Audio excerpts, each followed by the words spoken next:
What's happening? What's happening? Shalom, shalom. Welcome to this open room here on the Cynicogue. Decided not to call them unapologetics because they're really not. Thank you, everybody who is here, whoever that happens to be. I'm never usually good at these introductions, so this is just obviously going to be some blabbering on for a second until people show up. But yeah, thanks obviously for everybody showing up. I like to have these open rooms.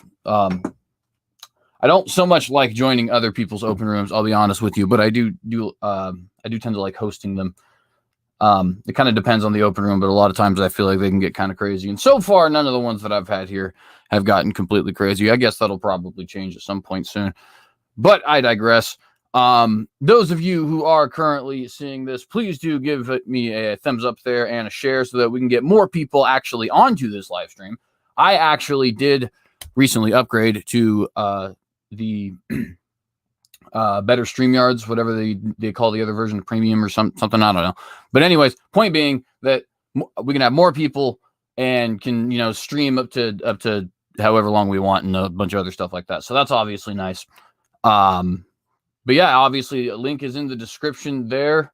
I will throw it down here in the live chat as well for anybody who's trying to join. Don't really have any topics that I want to address per se. It's kind of an open topic, although while there's no one here, I guess I will rant a little bit about a YouTube video I saw from one Digital Hammurabi, and I'll probably at some point do a in-depth response video to this particular video, because it's not the first time that I've actually seen the argument that was being put forward there. Basically, it's this idea that, no, it's really just a misinterpretation or mistranslation or lost, in between the cultural context lines and all that, whatever, right? And the Bible's not actually against, but is somehow actually condoning homosexuality, which, of course, is hilarious. And there is not a single, reputable scholar anywhere who I know. Excuse me. Let me rephrase that, because I guess that isn't true anymore. There is Aiden Dershowitz. I do have to rephrase some of that, but there was at least a point in time where there would not have been a single reputable scholar who would have had any sort of backing to that whatsoever. It is only now that has become a hot button political issue that all of a sudden we're reinterpreting scripture to actually be condoning. And by the way, they're not content with just saying, oh no, it just doesn't say anything about it, but they actually have to go forward. No, it literally condones when it literally says the exact opposite. Now, I am obviously not a big fan, as many of you guys know, of a lot of the NIFB and, super homophobic garbage that does come out of some of the ridiculously political, I would say, Christian sects, right? I absolutely do believe that not only can homosexuals be saved, but that if a homosexual could not be saved, if one's really actually reading the reprobate passages like Roman 1 correctly, if a homosexual couldn't be saved, then nobody could be saved. Because quite frankly, virtually all men, women, and children will at some point commit the reprobate sins. That's kind of the whole idea of the Savior. But I digress on that. That being said, the Bible is not like even a little bit ambiguous on this issue, right? That nobody who was translating the scripture, who knew the original languages, who also knew the Greek, was sitting here confused. I wonder if the Bible's a little bit ambiguous on homosexuality. They all, every single one of them, regardless of what language they were translating it into, right? Whether they're translating it into Giez or Japanese or English or what have you, right? Every single one of them renders these passages the exact same way, which is as a blanket and unambiguous condemnation of homosexuality. I'm sorry. That's just the facts, okay? Now, if you want to, from a scholarly point of view, try to debunk that, then I'm going to need some pretty good evidence. A little bit more than just, well, according to my textual theory that this one just so happens to be liberal scholar, Aiden Dershowitz is propagating as of like 15 years ago, right? I'm going to need more than that. Give me some manuscript evidence. Give me some, evidence of a mistranslation, right? Show me that this word, which clearly references males having sex with other males, arsen koitos, right? Show me that it doesn't mean that, even though it literally comes from arsen and koitos, meaning to lay in the marriage bed with another man. I mean, you couldn't get more clear than it, right?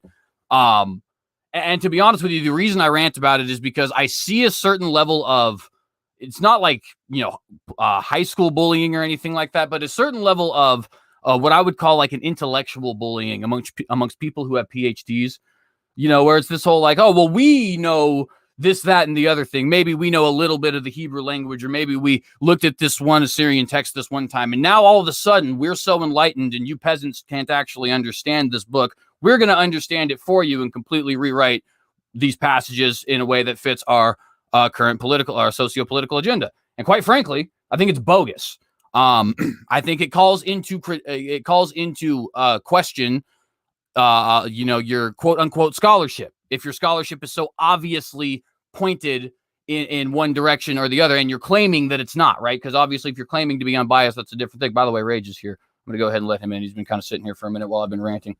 But yeah, no, that's basically all I had. I don't know if Rage wanted to bring a topic. Obviously, this is an open topic, but how's it going? Hey, what's up, man? No, this is interesting because I'm actually somewhat familiar with a little bit of Dr. Josh's arguments here, and you'd have to talk to him, and maybe I can set it up. You know, Dr. Josh might be open to talk to you, being an open and honest interlocutor, as opposed to somebody like Smokey Saint. I think, and don't get me wrong, like he will without a doubt say that there are passages that can clearly indicate a certain condemnation of homosexuality. But I think he lays out several passages that are misconstrued to condemn homosexuality, and actually refer, and you know, I'm probably butchering his arguments, but actually refer to certain situations or circumstances which it's condemning. So yeah, I mean, if you'd like to talk to him, but I know like Dr. Josh's scholarship is pretty impeccable. He can read these ancient languages, and does usually tend to have a lot of sources if he makes a statement. Well, and to be clear, you know, I'm not necessarily saying that he doesn't. I guess I should probably explain a little bit as to what I mean. I saw, and I'll give a quick example of where it's very obvious, and then sort of, you know, show, or not show, but explain why I think it applies to Dr. Josh as well. I was in a debate once with the Muslim apologist by the name of Nadir Ahmed. We started getting into a conversation about, you know, this scientific illiteracy of the Bible, or the Quran. And he says you know, when it says that it's the sun is setting in a pool of murky water, it actually, the word there, it actually means appears. And, you know, I don't know any Arabic, so I can't really call him on that, saying, no, it doesn't. You're just wrong about that, right? So he was clearly using this knowledge that he had in a intellectually dishonest way to try and steer the conversation. Now, I didn't let him get away with it. I did happen to say, show me an Arabic lexicon or dictionary that actually says taqrib means appear. He couldn't do it, of course. But that's kind of the same thing that I see here. You know what I mean? It's like, oh, well, you know, I have a PhD and therefore I can, you know, change the definition of words here when they very obviously say, well, and by the way, I mean, to the point of where, you know, when you as an atheist, you know, would come against me as a Christian with something like, you know, oh, I don't like the Bible's stance on homosexuality. I mean, the only reason that I have to address that as a legitimate claim in the first place is because we both know for a fact that this unambiguously condemns homosexuality. Like it. Well, yeah, and I think Dr. Josh would probably agree with you. It doesn't really matter what the original Hebrew says. It matters what the translations say, because that's what people read. The overwhelming majority, like very few people can actually read. But like when it comes to intellectual bullying, I think you're just reading Dr. Josh wrong. And I'll try to set up a conversation between the two of you, privately or live. He'd probably prefer privately. Yeah, I mean, he'll show you exactly what he talks about. Like he'll lay it out very brilliantly. The man I mean, I've known him for quite a while. He always, if he states something, then he'll have the intellectual property to back it up. And you know, if it's a shorter video, this could be something, and he's talked about it on my streams a couple times. This is probably something that he's looking at and really formulating his opinion here. So he's probably still researching these things, getting more scholarship. So yeah, I mean, yeah, I'd love to open up that pathway for you, because I know like he's made statements like he would never speak with like Smokey Saint because Smokey. You being you, I'm fairly certain that he probably wouldn't mind having a fair intellectual exchange with you. Well, and to be fair, I mean, I'd certainly be willing to do something like that. You know, I've only ever actually spoken to Dr. Josh on the Skylar Fiction Show, so he's like literally the nicest dude I've ever met. In fact, he took the time to help me against you tomorrow, CJ. So, oh, I know. I've been seeing your tweets and stuff about it. I can't wait. Yeah, it's gonna be fun, man. My brain is mush right now. So, like, if there's any Christians in the chat and you want to catch the rage, right now is the time to do it. I'm taking a break, so you don't have long. Yeah, and you know, it's interesting actually. Usually these open rooms have filled up with at least 2 other people by now, but I'm not really worried about it either way. Does seem to be kind of a cool. Saturday nights are usually fairly busy, and I know our favorite saint is about to stream maybe another 4 hours about me. I haven't watched his last one. I watched a little bit of Jay Passick's commentary on it. That was interesting, but I haven't watched it yet. But probably won't. But yeah, so he'll be streaming. Everybody does the open rooms on Saturday nights. That's why I do mine on Wednesdays, because nobody does them then. That actually probably makes a lot of sense, to be honest with you. You know, I'm not gonna lie, I haven't really caught up at all with the most recent Smokey Saint videos. Oh, neither have I. I haven't since I raged out on him. I haven't even looked at his channel. I happen to know that he's streaming about me tonight because somebody told me. For sure. No, I feel that.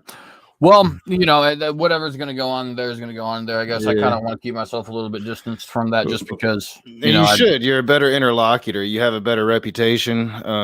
You know, as much as we disagree, you're fun to talk to. Completely different experience. So you should. You'll do you.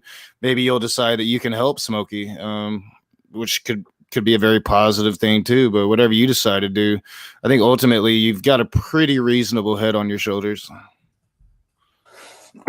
Well, and I appreciate that. While we're here, you know, Chris, like seriously though, Smokey doesn't understand what roasting is. You know, he tries, but he fails.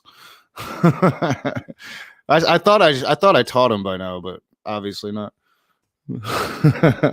Oh, go ahead. I didn't mean to cut you off. No, you're good. I was just saying, while we're here, you know, I know obviously we got an actual debate tomorrow, but there's been so many other things that we've been like wanting to debate or discuss or something. I mean, obviously it's an open room, just throw a topic around. Yeah, well, I know like there's so many of them, I can't really place one, and they're usually all things that I really want to have my information out in front of me. But like whatever you want to talk about. Tinfoil hat one. Let's do a tinfoil hat one. I genuinely believe that there is nothing weird about dinosaurs and humans living with each other. I don't understand why that like is such a weird concept for people. Well, I mean, because scientifically they've been proven to live so long ago, and like, you know, any evidence that Christians try to grasp at to place them in the time periods of mankind is really, really laughable, and it always ends up doesn't support what they're saying, like the whole dinosaur soft tissue thing. Certain creationists are going around portraying that this is evidence dinosaurs are 4,500 years old, when it's not. They're still 65 million years old. Pretty much every fossil is probably going to have some microscopic soft tissue in it. We thought that it was an impossibility, and it wasn't. Turns out that they preserved themselves. So I mean, sure, like plenty of people read the Bible and they take it literally, so they think that of course dinosaurs must have lived with man because what the Bible says is true, and this is why that there's this rift between science and the religious world, is because science tends to prove the religious world wrong. So I got a couple things with that though. So the first thing I would say with the soft tissue thing, that honestly seems to me to be a perfect example of exactly what all of the creationists said was going to happen at this point, which is somebody saying, oh, the evidence here does seem to indicate that this indeed is not at least that old, maybe not 4,500, but at least not that old, right? And yet, because that evidence is so prevalent, we're just going to say, oh, that's just the way it is, and that they're all, 65 million years old. It seems to me like if all fossils are actually carrying this DNA, that seems to be pretty good evidence that virtually all fossils are relatively young, at least in the grand scheme of things. It's not all fossils. I think it's primarily fossils from this time era where these animals uniquely have a process that enables their fossils to preserve. You see the effect in toast or in bread when you toast bread.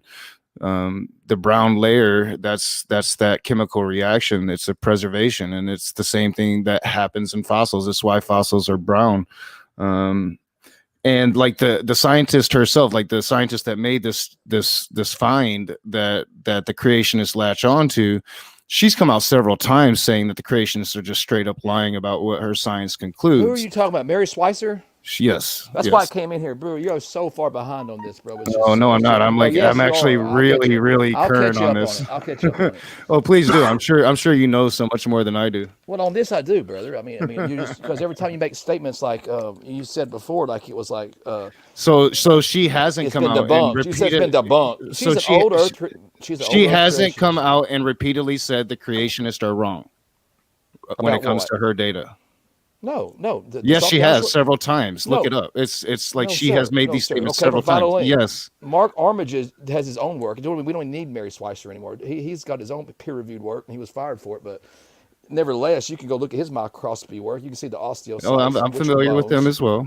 Well, okay, they're not fossils, right? They're bones. You can see the osteocytes, the philopodia that's radiating off from it. So it's not even fossils, man. It's bones.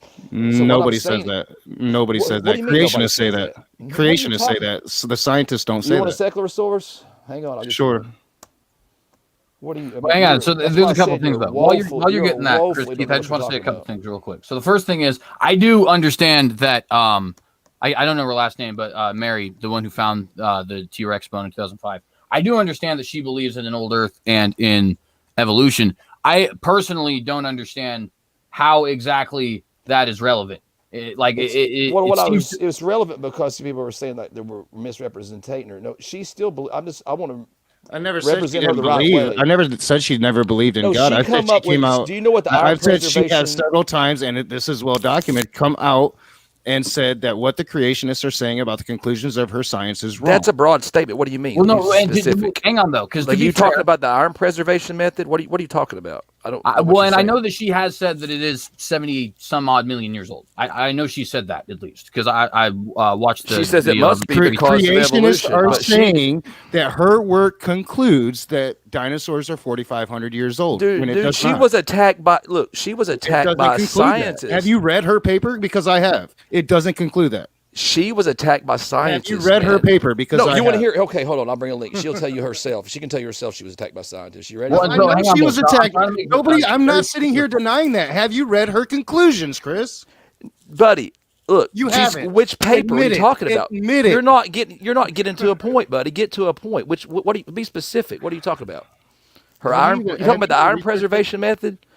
Oh my God! All right, so let me find all this shit. What are you saying? She's saying you're being broad. Hang on. I do want to make sure that because I don't even know what you guys are necessarily arguing per se, right? I know what the argument thing is. It doesn't even prove that dinosaurs live with men or anything. It just proves that some dinosaurs at least live longer than what the supposed theory allows for. Are you saying you believe biological material can last for 65 million years? That's what science shows. Yes, that's exactly what science shows. Yes, what science shows that? All the current science. Are you up to date on this? Have you read the yes, current I paper am up to date. Show me a paper besides the iron preservation method that shows that biological material can last for 65 million years. Because she did some stuff with the centrifuges and spun them and cross-linked the proteins. That proves what? That soft dinosaur tissue can last for 65 million years. She done it in controlled lab. How could you prove that? So I mean, where would be where's your evidence, your empirical evidence? All right. So in this article, Earth, the science behind the headlines, dinosaur soft tissue preserved as polymers. Since Hey, 2005. logical. Oh, sorry, you're talking. Apologize. Since 2005, several samples. I mean, you can read this entire. I mean, and there's so much of it. It's gonna mention Mary Schweitzer here, Collins, Damage control. Is what that paper is. I mean, damn it! No, this is literally science telling you. Do you want more? Because I mean, it's all right here. You don't have to tell go. me what. What's your conclusion? You don't have to telling me what. You just keep saying that we're wrong. We're wrong about what? Crap that you're trying to spit here. What are we wrong about? You're trying to pretend like I don't know what I'm talking about here. No, hold on a second. You're showing you that I'm the only one showing any source. Calm down. Here. I know you're excited. Calm down. Just for a second. What are you specifically trying to say we're wrong about? That biological material. Creationists use her data and say that the conclusions is dinosaurs lived with man. The reason, you know why the reason that is? Because biological That's my statement. You went crazy on it. Now I know because this is like the fifth time I've corrected and now you're you, trying brother. You're trying to move the goalpost or walk away from it. No, I've tried to be. I've said this to you several times now. Even in the comment section, I've mentioned this to you. So I came in to not be hostile, but just to try to say, look, what are you saying? Creationists are misrepresenting that dinosaurs biological material cannot last 65 million years old. Does that's biological material can last 65 million years old, and the science has proven. Why? Because what science has proven it?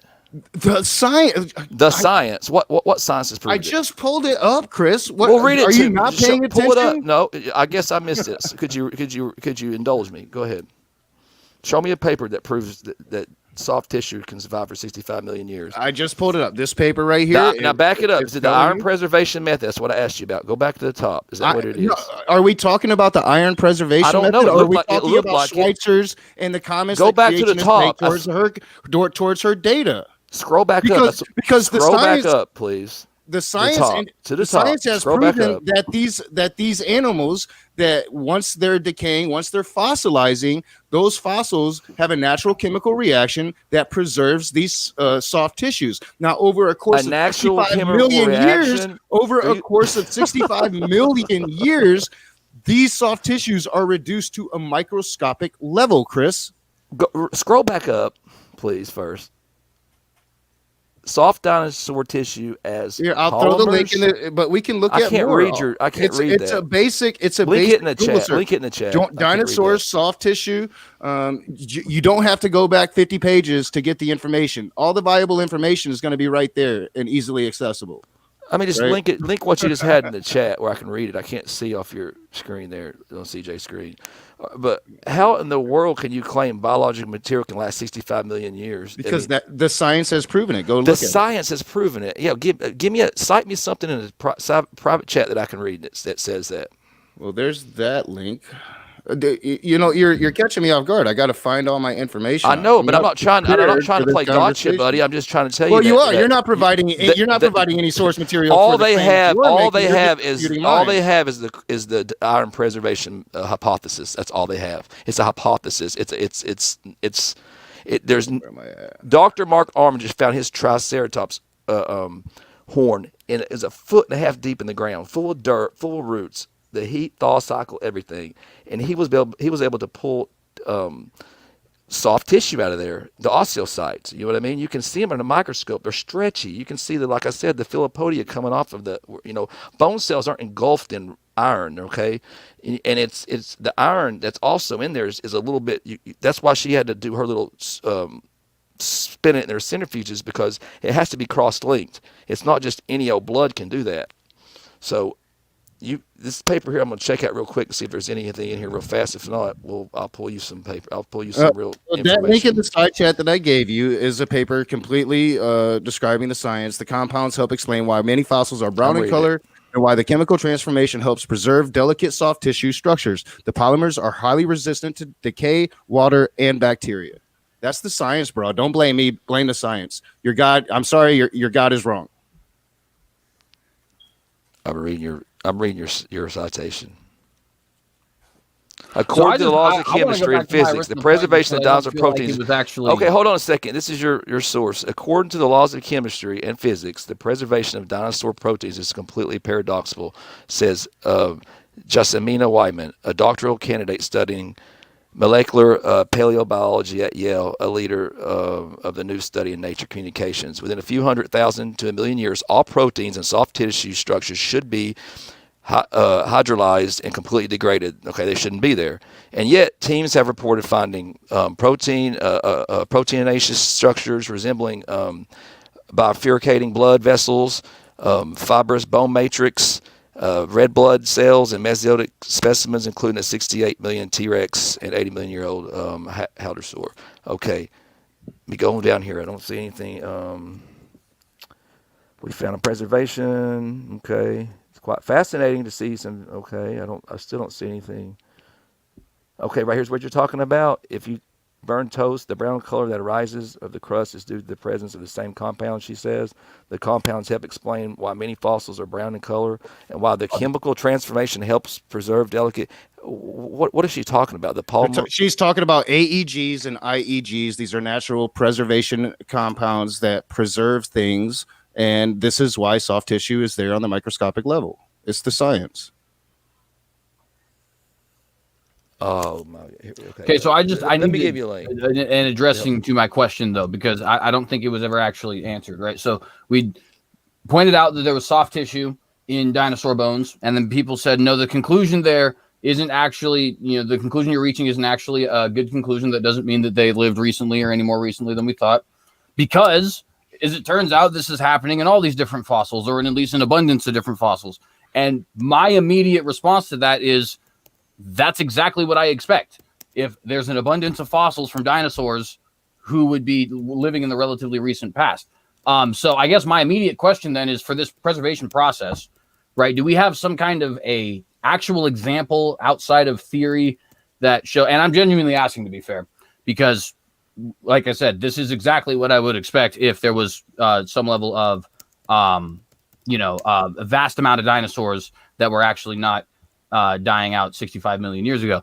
So do we have some example of this preservation working outside of the preservation of these bones, or is this just a theory to what appears to be, save face? It's an ad hoc. I mean, actually the work she did on that, it's the ad hoc. The thing is it would no way in nature would that ever happen. You don't have centrifuges in nature, okay, to get that. You couldn't cross-link those. So like, let me pull up one. I'm just going to play a short video. A video. Yeah, from a microbiologist, okay, a doctor. You know who Dr. Mark Armitage is? Oh gosh! Of course, you're gonna pull up the one guy that's saying you want what you want him to say. It's peer-reviewed work, man. He's got peer-reviewed work. Is that not good enough if it's peer-reviewed? Maybe. Well, still though, so I still do want an answer to that though. I mean, doesn't that seems to me like a good question? It seems to me like we found what appeared to be an anomaly, and then the response was, no, this isn't actually an anomaly, it's common. And my response is, isn't that exactly what I would expect if it was recent? Is for it to be common? For one. No, actually, Dr. Mark Armitage. Hang on. I do want to hear his answer. I do want to hear his answer. Hang on. He predicted that. He predicted it would be the norm, and that is the norm. Hang on, Chris, because I want to hear. I thought you were asking me for the answer. Go ahead. No, sorry. All right. So once you find it in one, you can. It's fairly easy to come to the conclusion you're going to find them in all of them. Our technology has gotten a lot better. Now, when it comes to fossils, they're not. Museums are more in the interest of preserving fossils. That's why you have all this legislation trying to get fossils to museums and out of the hands of private collectors. They're not in the business of destroying fossils. You're only going to find this microscopic tissue if you start destroying fossils. Now, since this research has begun, we have found that in most of these fossils, this tissue exists because now we know what to look for. Schweitzer pointed the way. She was right, and it's there. It's what science does. The information keeps coming in. Right? But I didn't really, I guess, address my point though. Like the fact that it's there from a creationist point of view, or just throw out even creationism, just take the cryptozoological aspect of dinosaurs living with man, right? That is exactly what I would expect, is to have an abundance of fossils that showed some sort of evidence that they were in the recent past, right? But the science doesn't show they were in the recent past. That's where you're leaping to that conclusion. The science doesn't show that at all. Well, to be fair, I am looking here. I don't know in particular which one. I guess I might probably should have clicked the one that you had gone to just to be a little bit more consistent. I guess I just picked the first one that I googled though, which was from Live Science, and they did say that they have done tests on this particular preservation method. They said that blood vessels soaked in red blood cells remain recognizable after sitting at room temperature for 2 years. And to be fair, that's pretty impressive. I did not know that. That's actually really cool. But 2 years is not 65 million, right? I mean, that's a pretty large leap to say, well, it preserved pretty well for 2 years at room temperature. Therefore, we can conclude these might be 73 million. So again, you have to turn to the science. These aren't blood cells. These aren't the natural normal proteins of these animals. These are transformed proteins that have been chemically transformed. They're not, I mean, so you have this false idea because this false narrative is out there. The science says something completely different. These are not blood cells of a Tyrannosaurus Rex. These are, to be fair, what I'm reading currently is, and I guess I should clarify, this is from Live Science, so it's not, necessarily, I guess this is probably like a magazine, right? Like a what's the date of that paper? Magazine. But what it's talking about is not the well, what's the date? Because I mean, the science has changed recently in the red blood cells. So when it comes to this science, the data is very important because, as I said, this is all new science. It's been recently, 2018, 2019, 2020, that these new papers have come out showing this new science.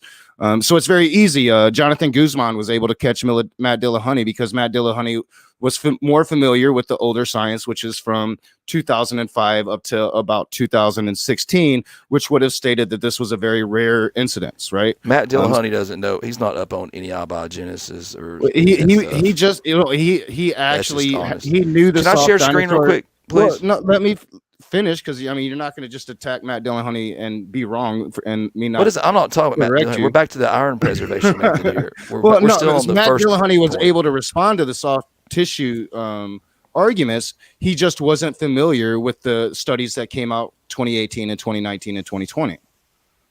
The preservation method has been out before that. That's been out since 2005. No, not the iron preservation method. She actually, soft tissue was found before 2005. She's the first one to go through there and actually do the work to show that it's actual real soft tissue. No, she discovered the soft tissue.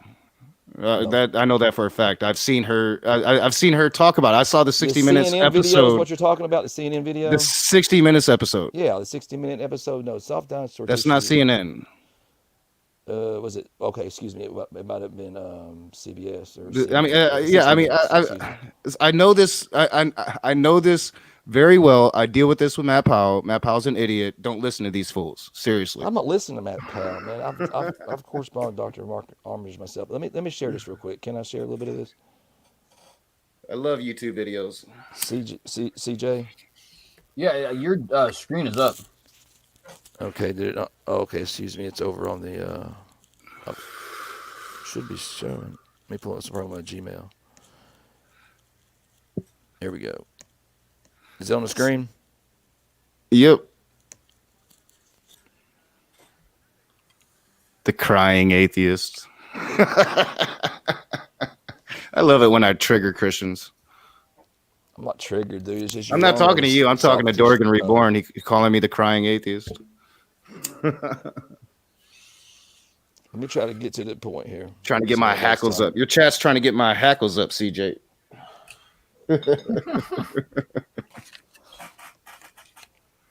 I actually got a pretty decent crowd. Just want to say real quick at the moment, we got 14. That's not bad. Appreciate you guys. Shout out, I guess, too. We got Dorgan in the chat. John Maddox is in the chat. So shout out to Maddox. Obviously, Chris Keith was in the chat, but now he is in the live room.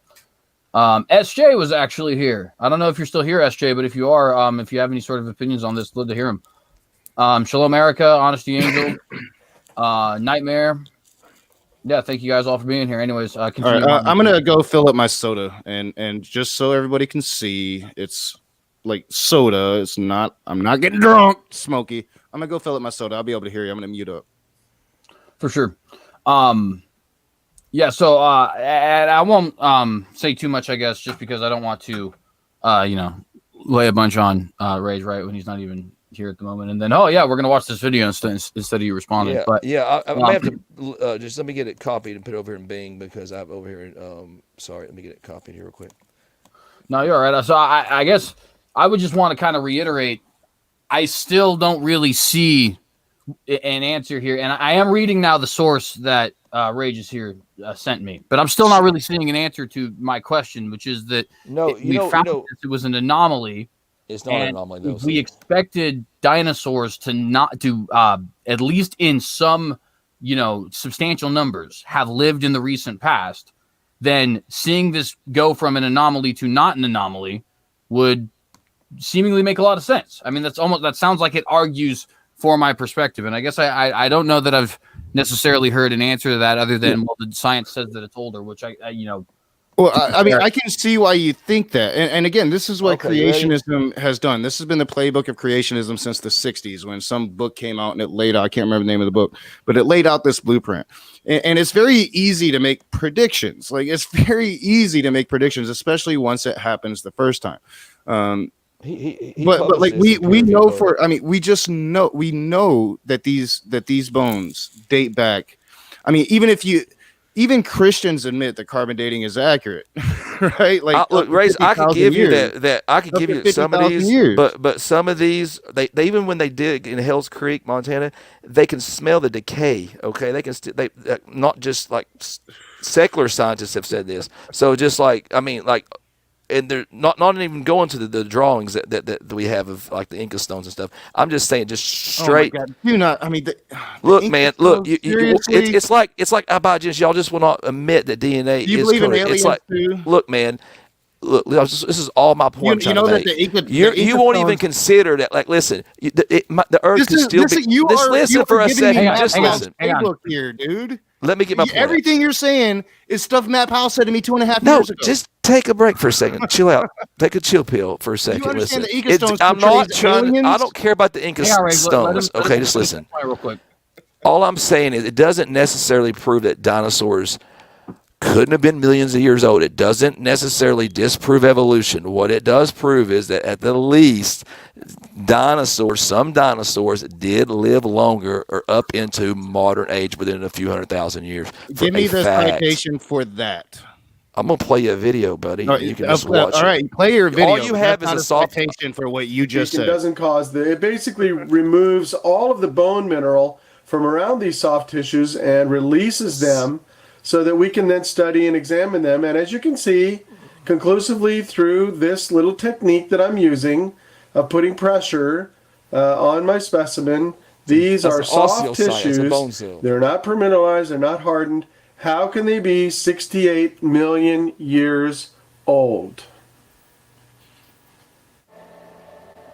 And so you can see we're getting some really interesting cells, and we continue to in all the bones that we look at from Nanotyrannus. But let me launch into this discussion to help my critic understand where he has gone wrong. First of all, he claims that I have no independent supporters. He says, I cannot take what Armitage says as fact because he has no independent supporters. Well, surprise, surprise. This is a hot potato in the biological community. This is not something that people want to pursue because it's a career ender. It's a career killer. By the way, he was fired and won his lawsuit. Go after soft tissue and dinosaur remains. For his peer-reviewed work. And so my own case is a case in point. Dude, he had peer-reviewed work. He's got a BS in education from Liberty University. A thriving, booming quit being laboratory. denial. Listen to some of the professors and read their writings This isn't even a citation. And yet 2 weeks after my paper appeared online, I was gave you terminated, science, given you my give walking me a papers quack? out of there. Because He's this not is a a hot quack, potato. man. I'm looking at him right They now. fired him for BS in education from Liberty University. Soft tissues and dinosaur That's what he's bone got. are only a handful, and I I'm have one no of them. education. That's better than in Liberty fact, I'm the University. only What are you talking creationist about? laboratory in the world working on soft dinosaur tissues, and I'm up against these $1 million labs with $1 million budgets. And so I do need your help and your support. Creation.com, But Mark H. it's no Armitage. surprise that I Looking at have it no right now. independent supporters. In fact, Mary Schweitzer at the beginning of her work had no maybe you should supporters. stop listening Surprise, to it. surprise. In fact, if you look at the article entitled This Mary is hilarious. I Schweitzer's gotta use this, Dangerous DJ. I'm sorry, I didn't know Idea, this was gonna I think happen. it was in Discover magazine. I gotta use this. She recounts the story where one of brilliant. the reviewers of her paper wanted to have nothing to do with her paper, her report. And so she asked the reviewer, well, what evidence would you accept? And he said, well, none. To support and I'm not crying, these are Chad. I'm actual laughing. dinosaur tissues. And so she had a lot of trouble getting her work published. And so it's no surprise that I have no independent supporters. So when you set up a straw man like that and you knock him down, that's no great revelation. And so we'll dispense with that immediately. Now, secondly, you're going to keep listening to the Liberty University dude? I ignore. Hold up. So I got a couple things. All right. Couple things. So first off, man, you just cut it right when he got to the iron part. So, I mean, that's just kind of where that conversation ends, in my opinion. Like, you can't say, "Oh, my accredited universities are what matters," and then all of a sudden, an accredited university has a conservative bent, and it doesn't matter anymore. Liberty University, right when he got to the part on iron preservation. No, Liberty University is a dude's got a bona fide BS in education, TJ, in multiple fields. The dude's got a BS in education. All right. Okay, and that's fair. I'll grant you that he's not obviously. Yeah, that's not a relevant field, I guess, per se. Right? That's more like a general field. That doesn't necessarily mean that his information is wrong. To be fair, but he does microscopy work, man. I don't know what you're talking about, Rage. I'm looking at it right here. Creation.com. Mark H. Armitage earned a BS in education from Liberty University. Here, let's click on it.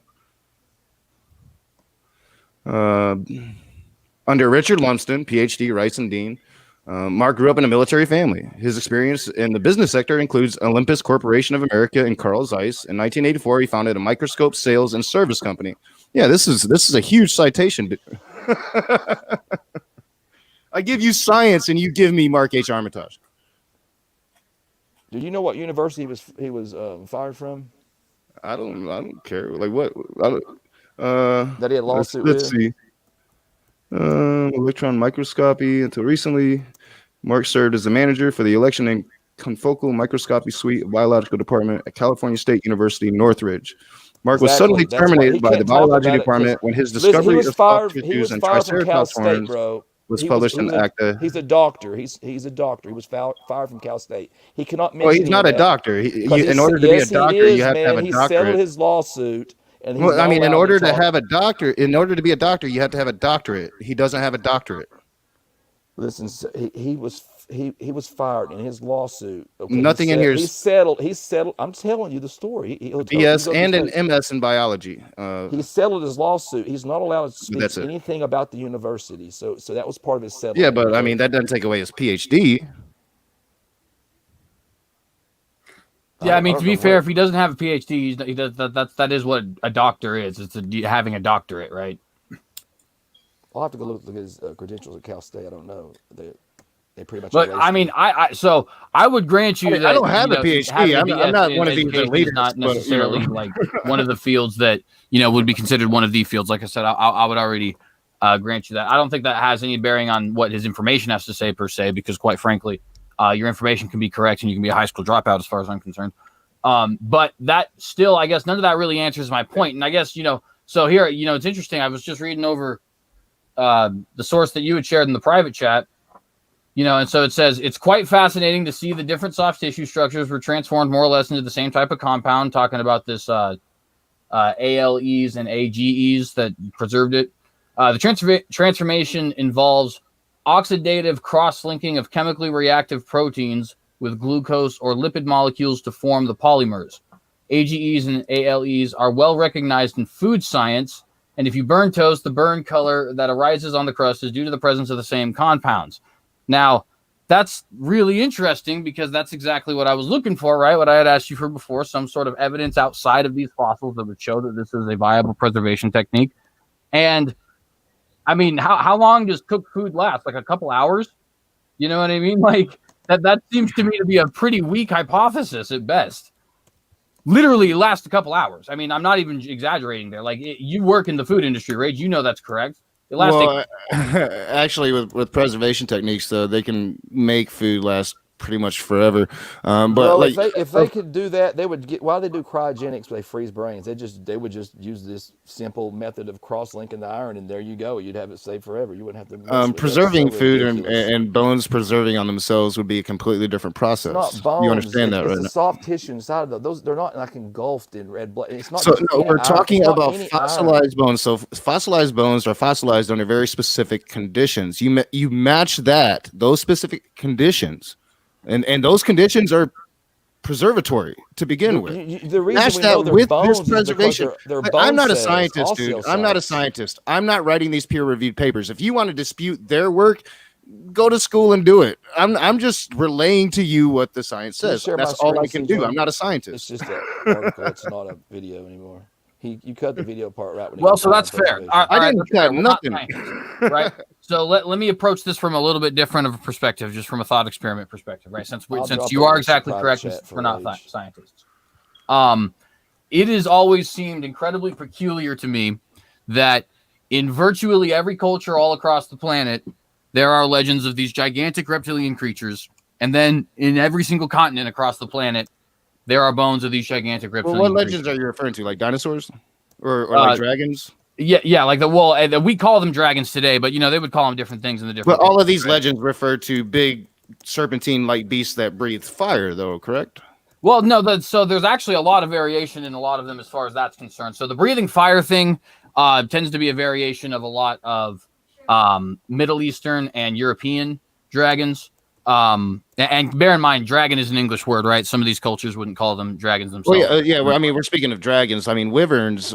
Dragons breathe fire. Wyverns don't. Well, that's actually part of my right there, a portion of my point, right? What we would colloquially call dragons as an English word would refer to a lot of different things that is not just I agree with that. European Yeah. dragon, right? Yeah, I agree with that. But what they all do tend to have in common is they are these gigantic reptilian creatures, and in some instances, they tend to resemble almost perfectly certain dinosaurs. Like in Persia and Egypt, they have dragons, quote unquote, that look significantly similar to sauropod dinosaurs, right? Or in Africa, they have these mythical beasts that look a lot like triceratops and sauropod dinosaurs. And sometimes I think there's one that's like a stegosaurus looking thing. That seems pretty interesting to me personally. And by the way, it's not just interesting to a bunch of creationists. Just to be fair, there's tons of people who take cryptozoology very, very seriously, who have actually, gone and done research on this. And there's also plenty of people who you would consider, like Carl Sagan is a good example. Now, Carl Sagan's idea on it was absurd, and obviously he's an astrophysicist, so he doesn't necessarily have the, authoritative stance on it. But to be fair, it was something that interested him too. He wrote a book about it. Saying that it was like this remembering from our ancestral, whatever he would call them. I guess they're not really humans, but nonetheless, that somehow from way back in the day, we were once these creatures that lived with dinosaurs, and we managed to remember that through genetics or something like that, and it was manifested in our dragon legends. It's ridiculous, but the point is, Carl Sagan was also very interested in this weird coincidence, because it is a weird coincidence, and it is weird that a lot of these dinosaurs and a lot of these cryptozoological creatures look a lot like dinosaurs, even though these people don't have any knowledge of dinosaurs, right? Like one of the examples that is most peculiar to me is the Loch Ness Monster, right? Discount anything in the last 300 years, because quite frankly, I don't really care about it once it becomes hysteria, unless somebody is actually documenting it for real and not just being, a camper in the woods. But when you're getting back into like Scottish folklore, right? And this is something that was just like, oh yeah, no, the Scots just kind of recognize there is a big water beast in here, and they describe it, and it looks like a plesiosaur.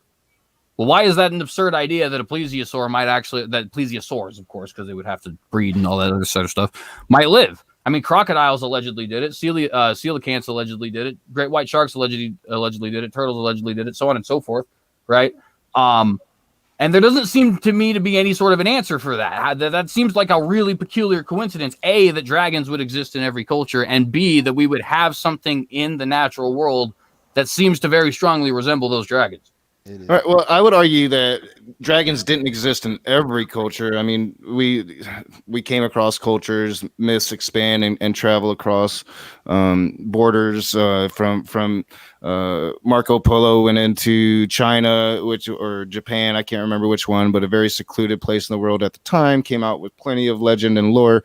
When it comes to like ancient peoples drawing monsters or beasts, we can't take away from just the creativity of human beings. You can't take that away from them. I'm not much. I don't understand. I don't know much about cryptozoology, so I'm not going to really argue against it. But when it comes to like the dragon thing, most of these legends do refer to dragons breathing fire. Now, never in the history of this world has any creature ever lived that can breathe fire. It's never happened. It never happened with any dinosaur. So while dragons are reptilian, and that would go with our old image of what most dinosaurs look like, because we had this very old image, we now understand that a lot of dinosaurs actually had feathers, not scales. Don't look like maybe we thought they did in the past. Yes, there's going to be similarities if you're coming up with a fictitious monster that's reptilian in nature to those of dinosaurs that we always thought to be reptilian in nature. I think that that's common sense without even knowing much about cryptozoology or what it is or even how to speak against it. That would just be my ultimate response to that is, of course, human beings have imaginations. And of course, we've always had monsters. Native Americans speak of the skin people, right? And they actually drew these things on their wall, these beings that could shapeshift. We know that doesn't exist, right? Well, but there is an interesting couple of differences, though, because I do actually, understand exactly what you're talking about, because the myths are kind of one of my favorite things as far as stories are concerned. So, there's a lot of them that are completely absurd, right? Absolutely.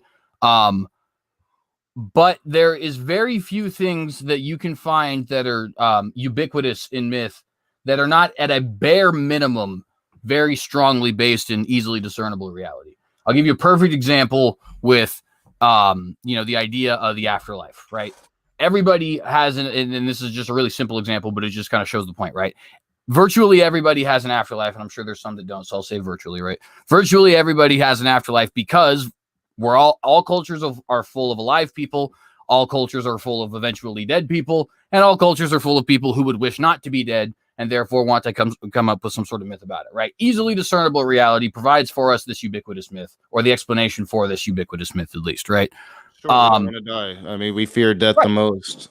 Exactly. It makes sense, is my point, right? And it doesn't even take like some sort of a hefty study to figure it out. It actually makes sense really easily. The pantheon being a big family is another example. Humans have families, and also the monarchies are usually families, right? And the monarchies tend to rule us in all of these other cultures, which virtually all monarchies being families are also related to the fact that humans have family units, right? So that you can see these things being ubiquitous because they are discernible and grounded in easily discernible reality, right? So why would that not be true of this other ubiquitous myth? This ubiquitous myth, by the way, which a lot of people seem to not have thought themselves of as a myth. I just totally messed up that. I can English, I swear.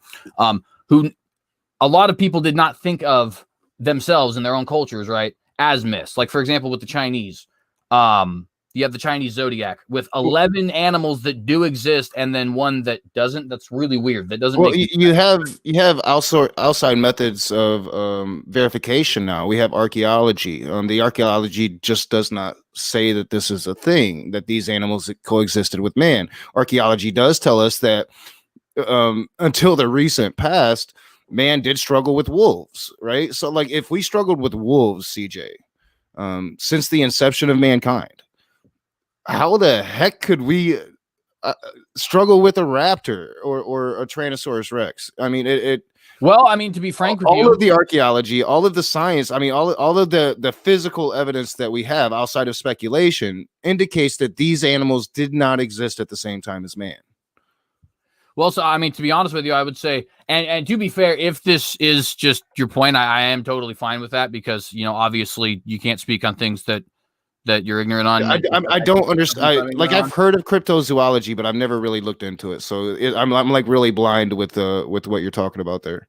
That's fair. But I mean, if I may, though, I do have to kind of reiterate the point, just because essentially you are kind of admitting that this is a weird thing, but the physical evidence doesn't back it up, at least. Well, no, I will totally admit, like when I first saw the Ica stones, I was like, yeah, that's weird. But then I did some research on the Ica stones and I realized that they've been proven to be a hoax. And then I also saw where they depicted aliens and a lot of different things. And then I actually saw the pictures of the dinosaurs themselves.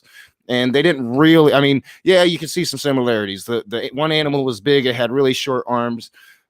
Did not look like a Tyrannosaurus Rex, though. Like nothing like we would even think back in the day with Jurassic Park days with scales, you know. And I think T-Rex actually had scales, but whatever. You know, it didn't look like that. And a lot of these depictions, like if you go look at the writings on the walls, yeah, you could like see a similarity, but at the same time, no. And then also, I mean, yeah, I think it was around 150, maybe longer. I can't remember. I think it was about 150 years ago when modern science found like the first fossil and the science really started to take off. Could have been longer. But you have to imagine that these fossils still existed. So if a human being comes across, like, say, a giant skull of something, imaginations are going to roam. So, I mean, I'm agreeing that, yeah, it's kind of odd, but at the same time, I think that there's just very natural explanations for it, especially when the outside indicators and the physical evidence indicate that these animals did not exist with mankind. Hey, Rage, would you be interested in doing a discussion or even a debate on soft dinosaur tissue, and not necessarily that man lived with dinosaur, that soft dinosaur tissue can survive 65 million years old? Would you be ready? Oh yeah, I'd love. Okay, of course, you know, I would like to. You need to prep and come up with source material and all of that. I'm ready to go anytime you need to do it. I'll book you. Let me. I don't really because Rage, this is what I want to get across to you. Now, there is a hypothesis I'm aware of, iron preservation. I'm not aware of any other hypothesis. Maybe you have that, and you can link it in the chat. There's a lot of science out on this now. You keep saying that, okay? I want something specific that not like a hypothesis. Something. I didn't link any hypothesis. What I linked was fairly specific. The one you linked in the thing didn't help you out any at all. Yeah, it told you what the science was. Like CJ even read it. I read it myself. If that's what you're going to use in your debate, you're going to get. That's buried. What the science says. I'm gonna use what the science says. You're going to be buried, dude. I'm telling you. I mean, you better start looking at sources outside of Armitage. I have, and I'll have more sources. But yeah, I'm more than down to have that. I've had this discussion several times. We can just do it like somebody's room of discussion. I just want to do it where it's time where we're not talking over each other, because I think with moderation. I think those are always. I think where we would disagree here is I think that you're under the false impression that they've got this thing figured out, and they don't. No, I'm not. Creationist but I fully understand what creationists are trying to do. You're trying to latch onto a science and say it says something that it doesn't. 6 Ways of Sunday, they attacked her because they just couldn't believe it. They were like, you can't. And then they're like, okay, I guess all of a sudden, since dinosaurs must be 65 million years old, every one of them, that I guess we're wrong about everything we ever thought about the preservation or how. That's what science does. How biological material decays. That's literally what science has done. It's proven how we've been wrong about everything we've ever known. It's proven you're God wrong time and time again. You could have it in a freezer, in a freezer, and it wouldn't last 65 million years, bro. It just wouldn't do it. Is a freezer a fossilized condition? A fossilized condition is dog. I mean, is a freezer being like, covered in amber? Marker, he found his sample 1.5 foot deep. It was a horn, right? Broken with dirt, roots, and everyking in it. Okay. Are we talking about the Liberty guy again? Look, man, he's got peer-reviewed work. Go ahead. Can I at least show my screen right here? Can I at least show one screen for him, please? Yeah. CJ. And if we're gonna have the conversation, we should have it when both of us have all of our information ready. That's and fine. But I just presentable. want. I know. I said we'll end it here. We'll just do it. We'll do our debate. But I just want to show you one thing here, bud. It doesn't even have to be a debate. On my channel, I even promote it. We can have moderated conversations. So yeah, but I don't want. You probably I like John, wouldn't trust John. I want a neutral. So John would be mine, and you bring your own. Okay. It's not really fair because we'll figure it out. We'll figure it out. Listen to this. John has like power and shit. Okay, this is one last thing, and we'll go on to but something else. Dr. Mark Armitage is a 30-year-old published scientist. He has much peer-reviewed work. You understand that, right? It's not in creationist literature. It's in secular scientists. I can give you the links for his work in secular. That's why he was fired for his conclusions that he put in secular papers. Okay, they reviewed it, peer-reviewed it, secular scientists, and agreed with his work, just like they did with Mary Schweitzer. Now, where does it say peer-reviewed? He was an Astico. What was he in? I don't see peer-reviewed. I see published scientist. Dude, I'm telling you, I will bet. I mean, maybe I'm not. Maybe he is. I don't know. $1,000 right now to your 100 that he's got peer-reviewed work. Well, I never said he didn't have peer-reviewed work. I said he didn't have a PhD.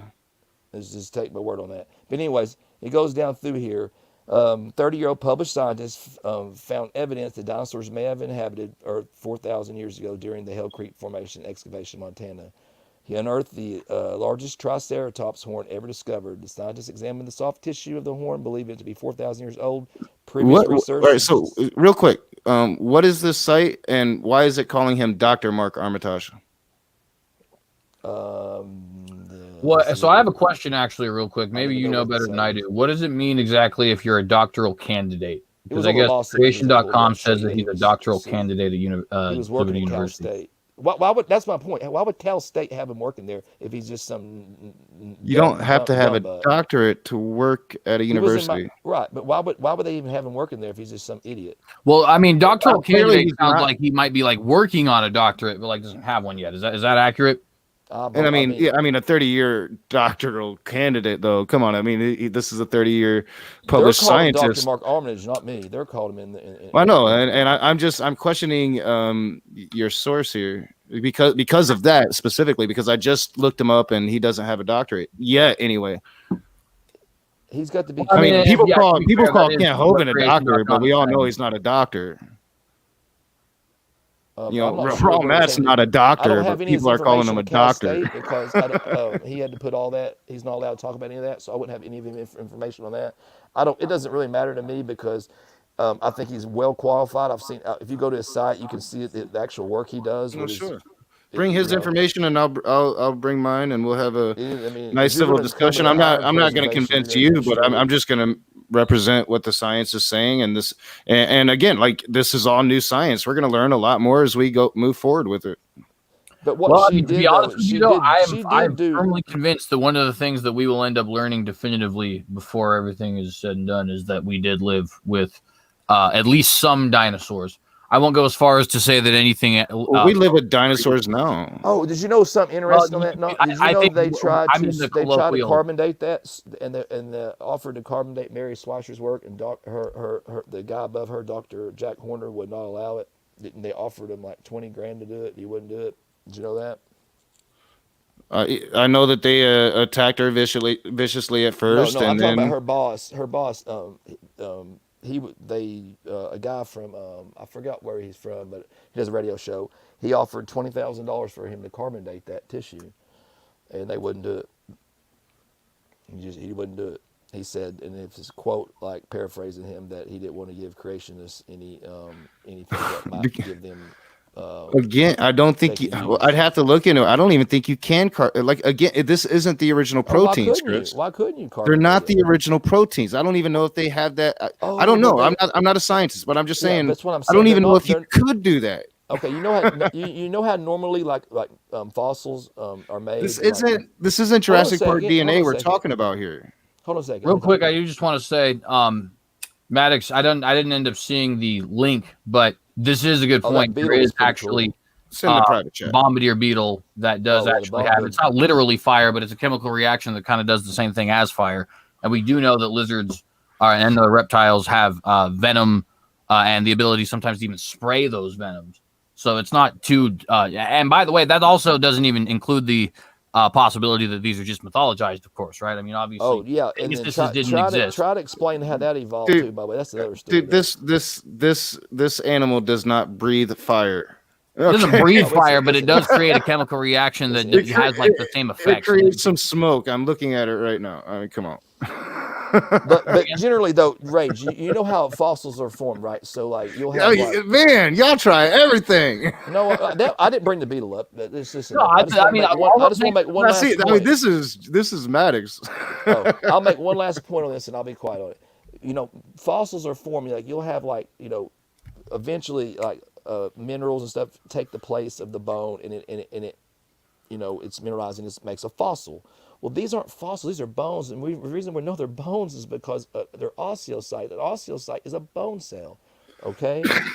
It's stretchy still, okay? So it's not like they couldn't. It's stretchy, of course. It's soft tissue, right? But it's microscopic, it's not a right? Fossil. You understand that it's microscopic. Well, yeah, you have to see it with a microscope. But what I'm saying, it's not like replaced by any minerals or anything. It's the actual tissue. That's what the big deal was all about. It's soft tissue. It's real soft tissue. She thought she was, but it's not the natural proteins. These proteins are they've been transformed.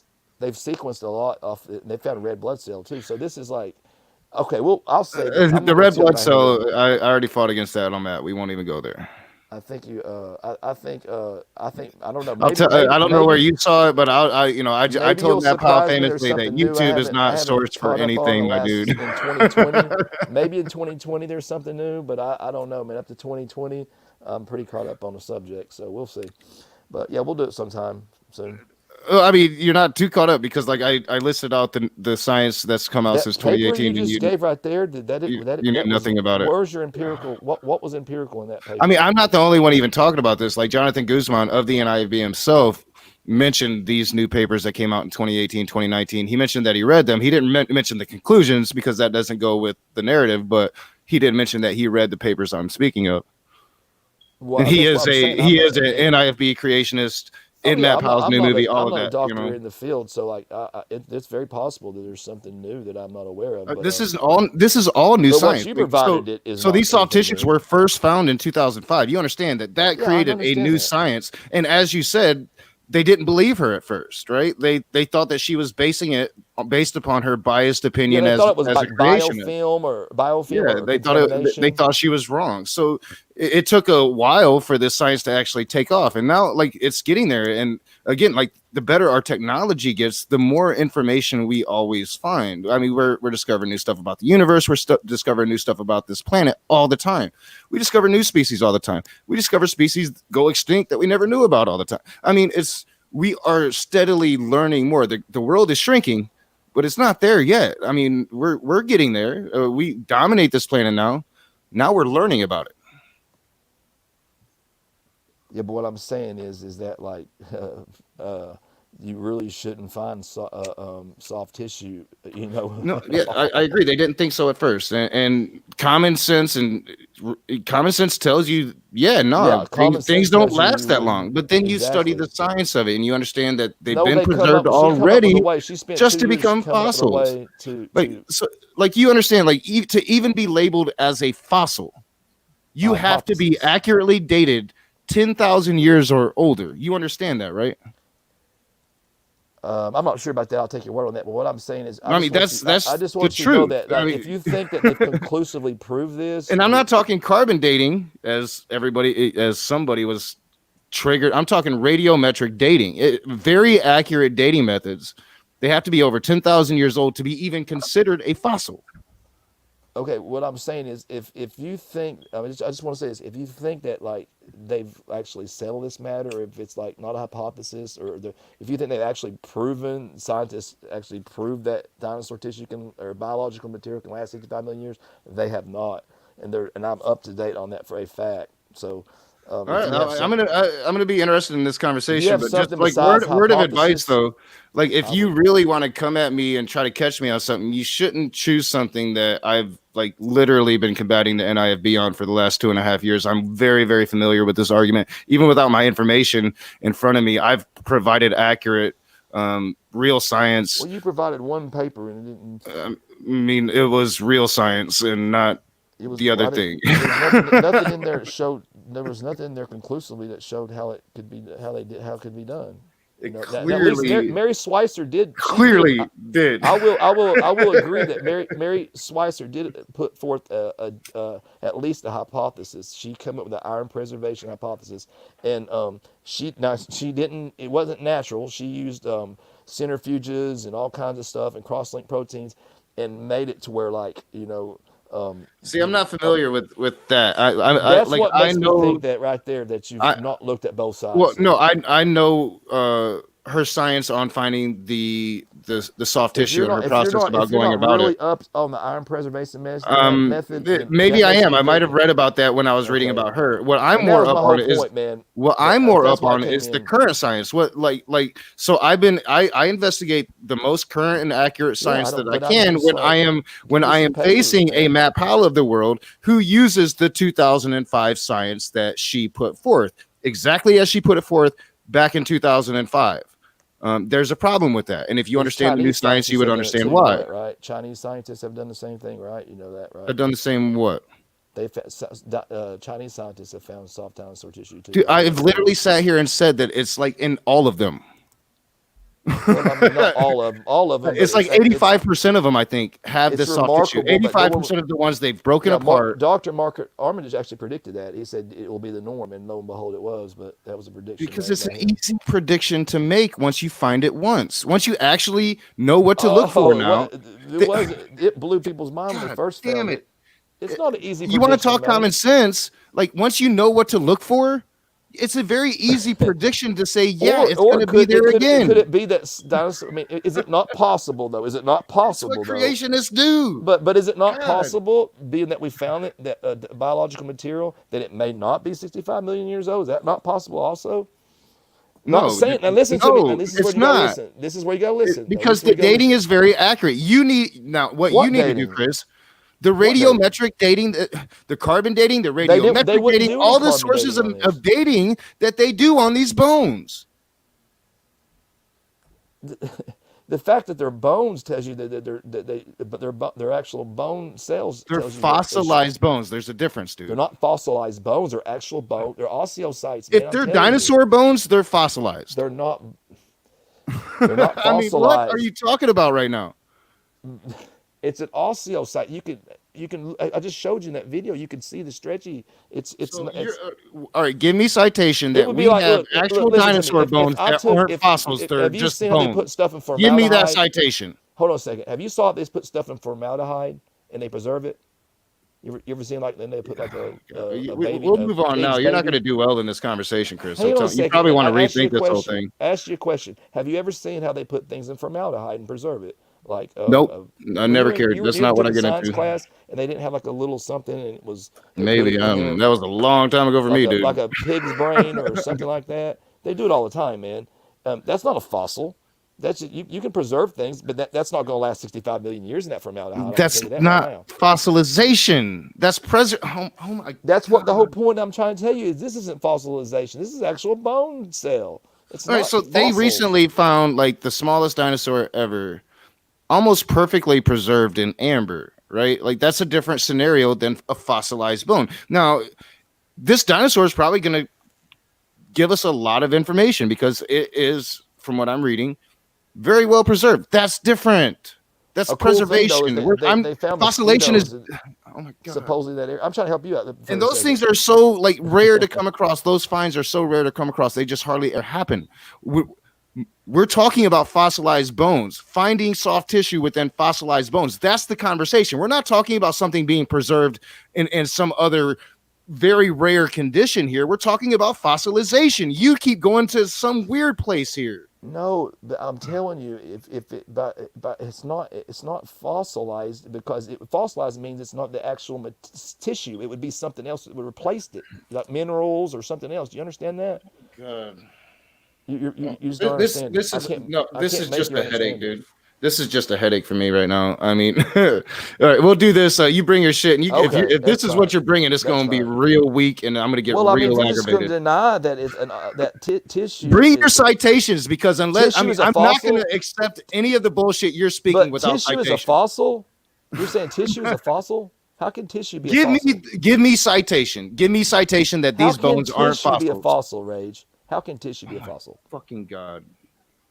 Oh my fucking God. If you don't know, just say I don't know right now. I'll check into it. I linked you the fucking argument. The article, dude. Read it. How can tissue be a fossil? That's something separate from what you put in the link. How can tissue be a fossil? Go listen to Armitage. He'll tell you. I did. It's not. That's what he's saying. He always points out that he's not talking fossil. We're talking about actual osteocytes. Can't fix stupid, Chris. You just can't fix stupid, dude. I mean, I don't bring this shit. I'm gonna get just as aggravated then, but I'll at least do what I did tonight. I'll provide citation, and I'll provide more of it because I'll be prepared for it. Right? I wasn't even prepared for this, and I just crushed you. Even if you debate, you're not going to change the fact that tissue is not fossils, man. They're fucking fossils, dude. I'm cussing your guts now, CJ. I'm gonna get out of here. I'll see you tomorrow, man. Chris, get a hold of me. We'll schedule this bullshit. We'll do it in a civil. We'll do it in a civil discussion, man. But I don't know. We don't need to do the ad homs, man, and all that. You know what we'll see. Can you do one? Can we very do aggravating ad homs and all that? Can we? Well, nonetheless, I'll see you tomorrow. Very aggravating, but yeah, I'll see you tomorrow, man. Yeah, you should prep, CJ. You should prep. What are y'all? Don't worry. What are y'all doing tomorrow? What do you guys have yours on? Was the prophecy of Tyr fulfilled? I'm sorry, I missed that. I apologize. What was it? Was the prophecy of Tyr fulfilled? You know what the prophecy of Tyr is, or Tyre? I always say Tyr. I say Tyr because of what's the books that I read? Wheel of Time, and they had the Citadel Tyr, so I always mix with Tyre and Tyr. Okay. And what time is that going to be at? 2 p.m. man, and I am Eastern. My brain is much right now, honestly, because I've been prepping all day. What up? Which time? Like 2 p.m. Eastern, yeah, my time. Eastern, okay. Said 12 p.m. You're on my time, right? You're like 12 p.m. CJ's time, yeah. Is it like 10 something where you're at right now? Yeah, it's 10:47. Okay. So. All right, well, cool, man. We can, like, on the other stuff, we can disagree on, and then we can talk about it. Well, I mean, I probably won't get as aggravated when I actually have all of the information, all of the papers right in front of me. Like right now, I pulled you the easiest link that I could pull, but like literally, I have. I know what you're saying. It's frustrating when you got something you can't remember exactly what you want to say, but you remember what you read, but you can't recall it. I understand. Yeah, and I just got to find the file that has all the papers in it. I mean, because I keep everything, everything I've ever researched, at least in the last year and a half, I have files on, right? So like I keep all of my notes. Like if I'm studying for a debate, I keep those notes and I put them in that file. So I just got to find the file. All right, fair play. Is my mic working, by the way? Is it low? You was low, but then sometimes you're decent. Here, I know what it is. Does it work good now? I just need a mic test. How about now? Yeah, you're good. And I'm not running out because I'm like. Oh, I know. We're done. But I done broke CJ's rules like several times. I'm cursing and stuff, and and it's you're the raging atheist. You do tend to rage a little bit, man. But like when we do when you do yours with CJ, either one, like it'd serve you better in a debate or to keep that to. I don't think you do that though in a debate, do you? Though. No. Well, in debates outside of my Matt Powell debate where I didn't go there to debate. The chat was so lovely to talk about that and not understand anything. But I didn't go there to debate. So outside of that debate, I take debates really seriously. So like I do a lot of prep. I want to have accurate information, and I'm actually trying to get a lot better about like providing sources, because like when I did the Gavin thing, I didn't have my sources. And it's like that became an issue in the middle of the debate, and it's like, damn, it's time consuming. I'll give you that. Yeah, if you're working, start writing those down. Oh yeah, I was working full time. I'm working full time too, so I understand. With the current shutdown, I'm only working 8 hours a week, so it's like I'm home all the time now. I make no money. It's like insane right now, and the government got to do something. What do you think all Biden's going to do for us, man? Well, I'm talking like before. They got to do something now. Well, I think they're going to give us a little bit of 26th. money, but they should have the Dems should have went ahead and passed that. Man, they should have. I know they didn't want to help. Well, out it's Donald Trump, both. but- I mean, it's both. So like the Dems. Well, I mean, yeah, there is blame to be passed around both. The but, Dems didn't pass this last time because Republicans. I think we were can like, both agree that both parties should have come together. Republicans and were done like something straight for up, us. dude. All right, so the Dems this last time told Mitch to go screw himself because Mitch was like, "Hey, we're gonna do the $600 one-time check, but we're not going to extend unemployment. We're not going to give the $300 on that unemployment extension, but we're going to give a $600 check." Do the math, right? So I claim unemployment every 2 weeks. So I get that $600 the first time I claim unemployment, compared to getting it once and then nothing, and then I starve, and then Well, I I lose don't know. my I'd have house. to check. I'd have to look at the, he was offering a lot more in that first package, so I'll have to look. See Well, what's up. he offered 1.6 trillion. The Dems didn't take it. For one, because it wasn't their offer, but then he stripped they're it the out here minority, recently. I know that. and they're a bunch of corporate shills, and they wanted Trump to lose, so they didn't give him his well, that's deal. fair. That is what happened. And that right then, screw Nancy Pelosi, Schumer, Yeah, all I of agree. them. I mean, I hate all of them. Like I'm not a Democrat. And I was even a mad at the Democrat anymore. Republicans back when they didn't fix healthcare, man. You know, I mean, when we had the thing and Paul dude. Ryan was an idiot and didn't, you know what I mean? That if Republicans actually they did deserved something they fix deserved to lose healthcare, the I give House them like they credit. did. I agree, man.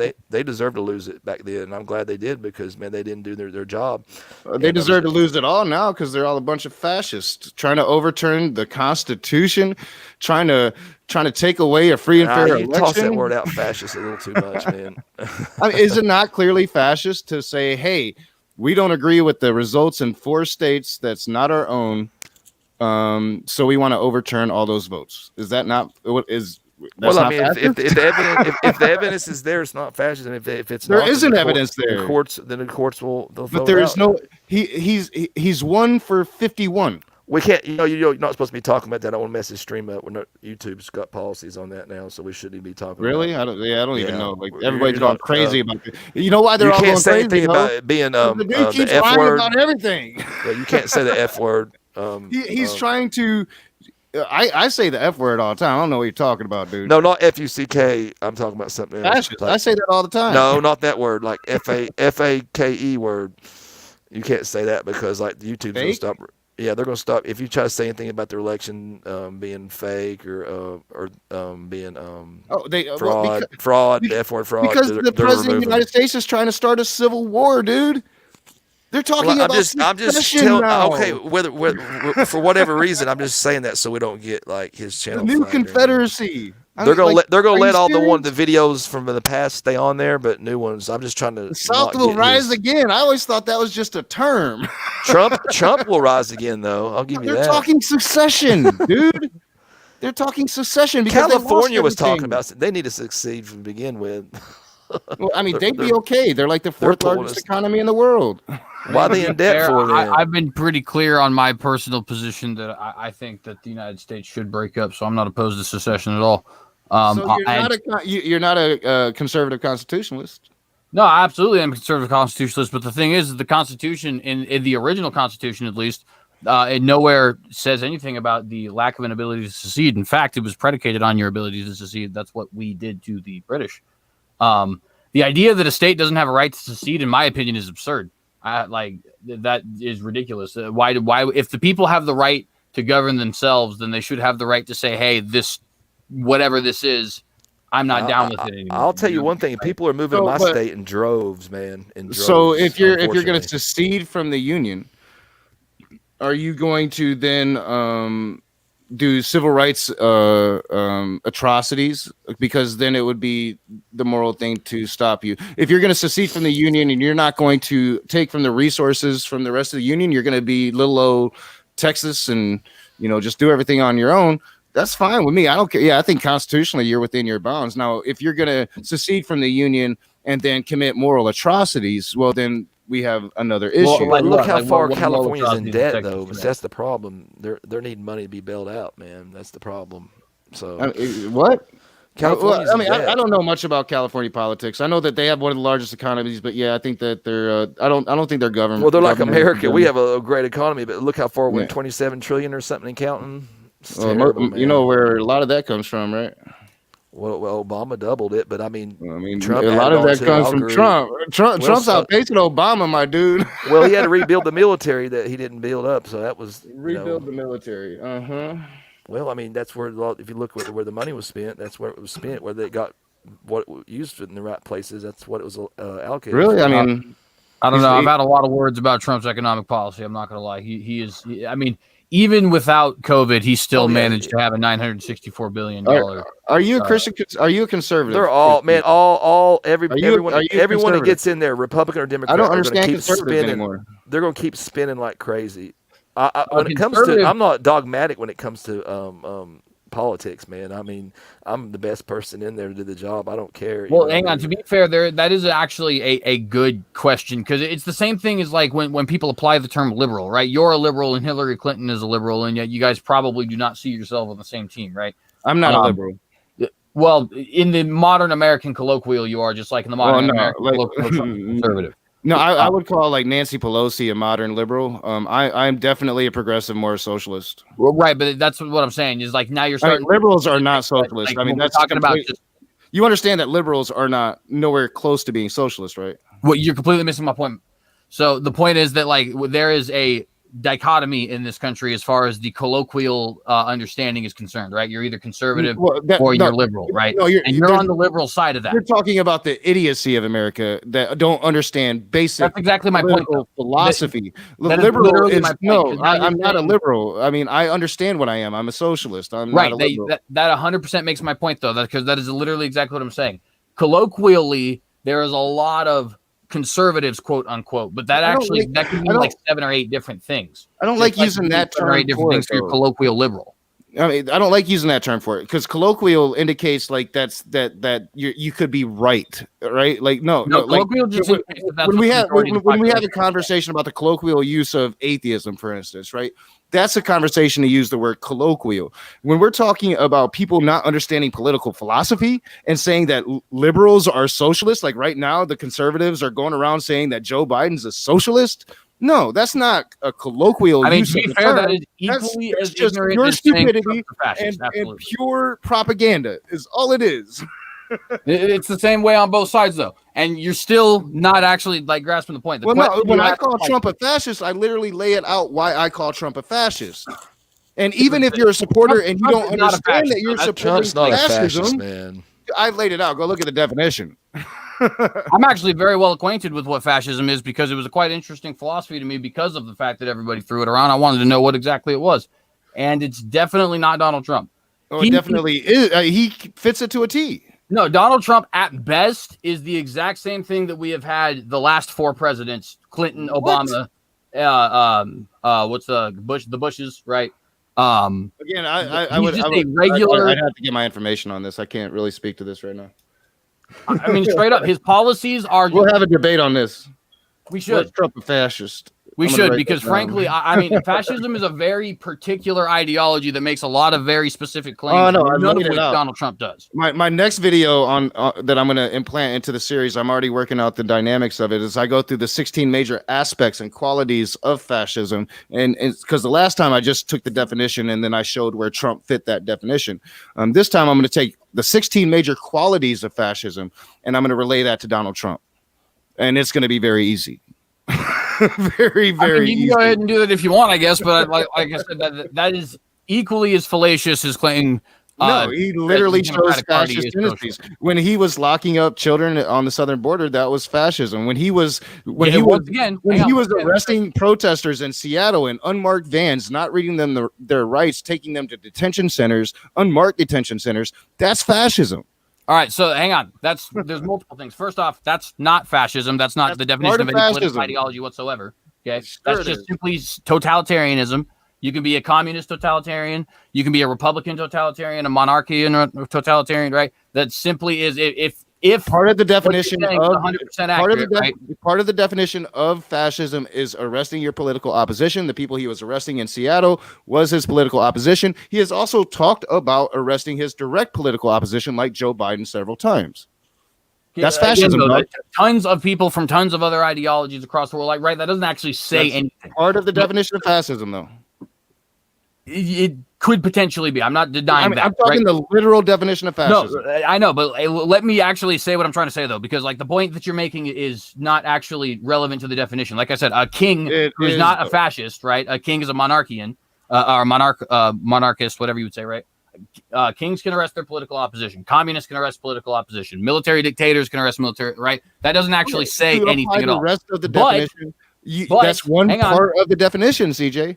But it's still not actually doing anything for the point, because so did all these past presidents. Well, no, those so exact then you same go thing. to They did the exact same thing. Trump is literally just then you go to the establishment as far as his policy is concerned. Part of it's an autocratic government, right? So an autocratic government would be where the supreme leader has all power. And I show where Trump literally says he's president. He can do anything. He has all power several times. He truly believes this.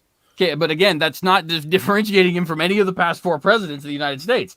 I mean, how many different Not a single one of them have ever said that. Bypass the legislative branch. Not a single one of them have ever said that.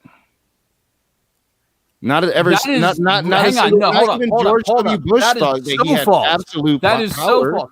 Barack Obama literally said that if the Congress did not act in the way that he wanted them to, and I think this was either in regards to Obamacare or to gun control, I'm not sure, that he was going to have to act for them, trying to threaten them and say that he was going to use his executive orders. He did push through Obamacare. I believe that was DACA. He did use his executive order to push through DACA. And while I agree that he had to, and I agree that DACA, what he did for DACA was right, I also agree he broke the law. He broke the Constitution. He used his. It was. You want to talk impeachment? He probably should have been impeached for that. That would be a clear article of impeachment, right? It's all of a sudden fascist because Orange Man bad. But this has been the exact same thing that the politicians have been doing. It was Obama's 8 years. It was Bush's 8 years. It was Clinton's 8 years. It was Bush's 4 years. It was even a little bit of Reagan's. Reagan's a little bit of 50-50. No, using executive power is not the same thing as claiming you have absolute power. Okay, Trump has never actually claimed to get literal absolute. No, I literally showed where he did. Yes. Where? No, I go watch my video on it, dude. I can't. I will absolutely, because I'm very familiar with this. I'm like a very consistent Trump critic and have even criticized a lot of his Masonic claims before. I've never heard anything like that. Well, yeah, I mean, I show the clips. All right, fair enough. I'll go ahead and check it out. But with that being said, like everything that, like you say, oh well, he arrested people in unmarked vans. Well, first off, they did actually very clearly say police on them. I mean, even I looking at it on my computer can see that these people are marked as police. But besides that, I've seen all the reporting indicates unmarked cars, unmarked badges, no names on the badges, no numbers. I can see with my own eyes the videos that were taken by the protesters. These people have tags saying police. Like, I don't care what the reporter said. Certainly not. There's a lot of police in the area. I would maintain that those aren't what's being talked about. So, and where are you seeing this? Like you say, from the protesters. What right-wing conservative source is this? So I can go check it out myself, because I've seen the stories indicating that these cars are unmarked. The police officers themselves are not they're not indicating they're police officers. They're not showing anything that they're police officers. They're not wearing badges, and they're not wearing any numbers that would identify them. No, these are unmarked federal agents detaining people in unmarked cars. These are all the reports that I've read. Okay, again, I have actually been watching, and you can't do, right? You can look this up on any other, like any news, to be fair, any like actual news organization. You can, instead of just reading what they wrote, a lot of times they'll show the videos the protesters themselves took, right? Just watch them. And these people, it says on their uniforms, police, very clearly. You say the cars are unmarked. Yeah, they don't have to be. I mean, not to sound ridiculous, but have you ever watched CSI? Like an undercover car exists, right? You don't need to mark your vehicle. That's just ridiculous. The idea that you have to mark your vehicle is brand new, right? That's just not something that's a thing. And I would point out, if you arrest citizens, you are supposed to read them their rights, identify yourself as an officer. That's like, I mean, Miranda rights. Actually, I don't remember when exactly it was, but I'm almost positive Miranda rights were overruled, which I don't agree with, by the way. Well, is, I mean, again, why we talk, or why we're in the streets, and why we need police reform. I'm not even going to deny that, because I'm on the same board with you as far as demilitarization of police and a lot of stuff like that. But my point is, right, that you have, and I'm going to be frank, it is because of an echo chamber. You have managed to convince yourself that the right wing here is somehow this politically fascist mob, when in reality, both of the current parties are controlled by people with nearly identical political agendas and different rhetoric, none of which ever actually gets done. The pro-life, pro-choice issue, nothing ever happens. I agree with that. No, damn thing.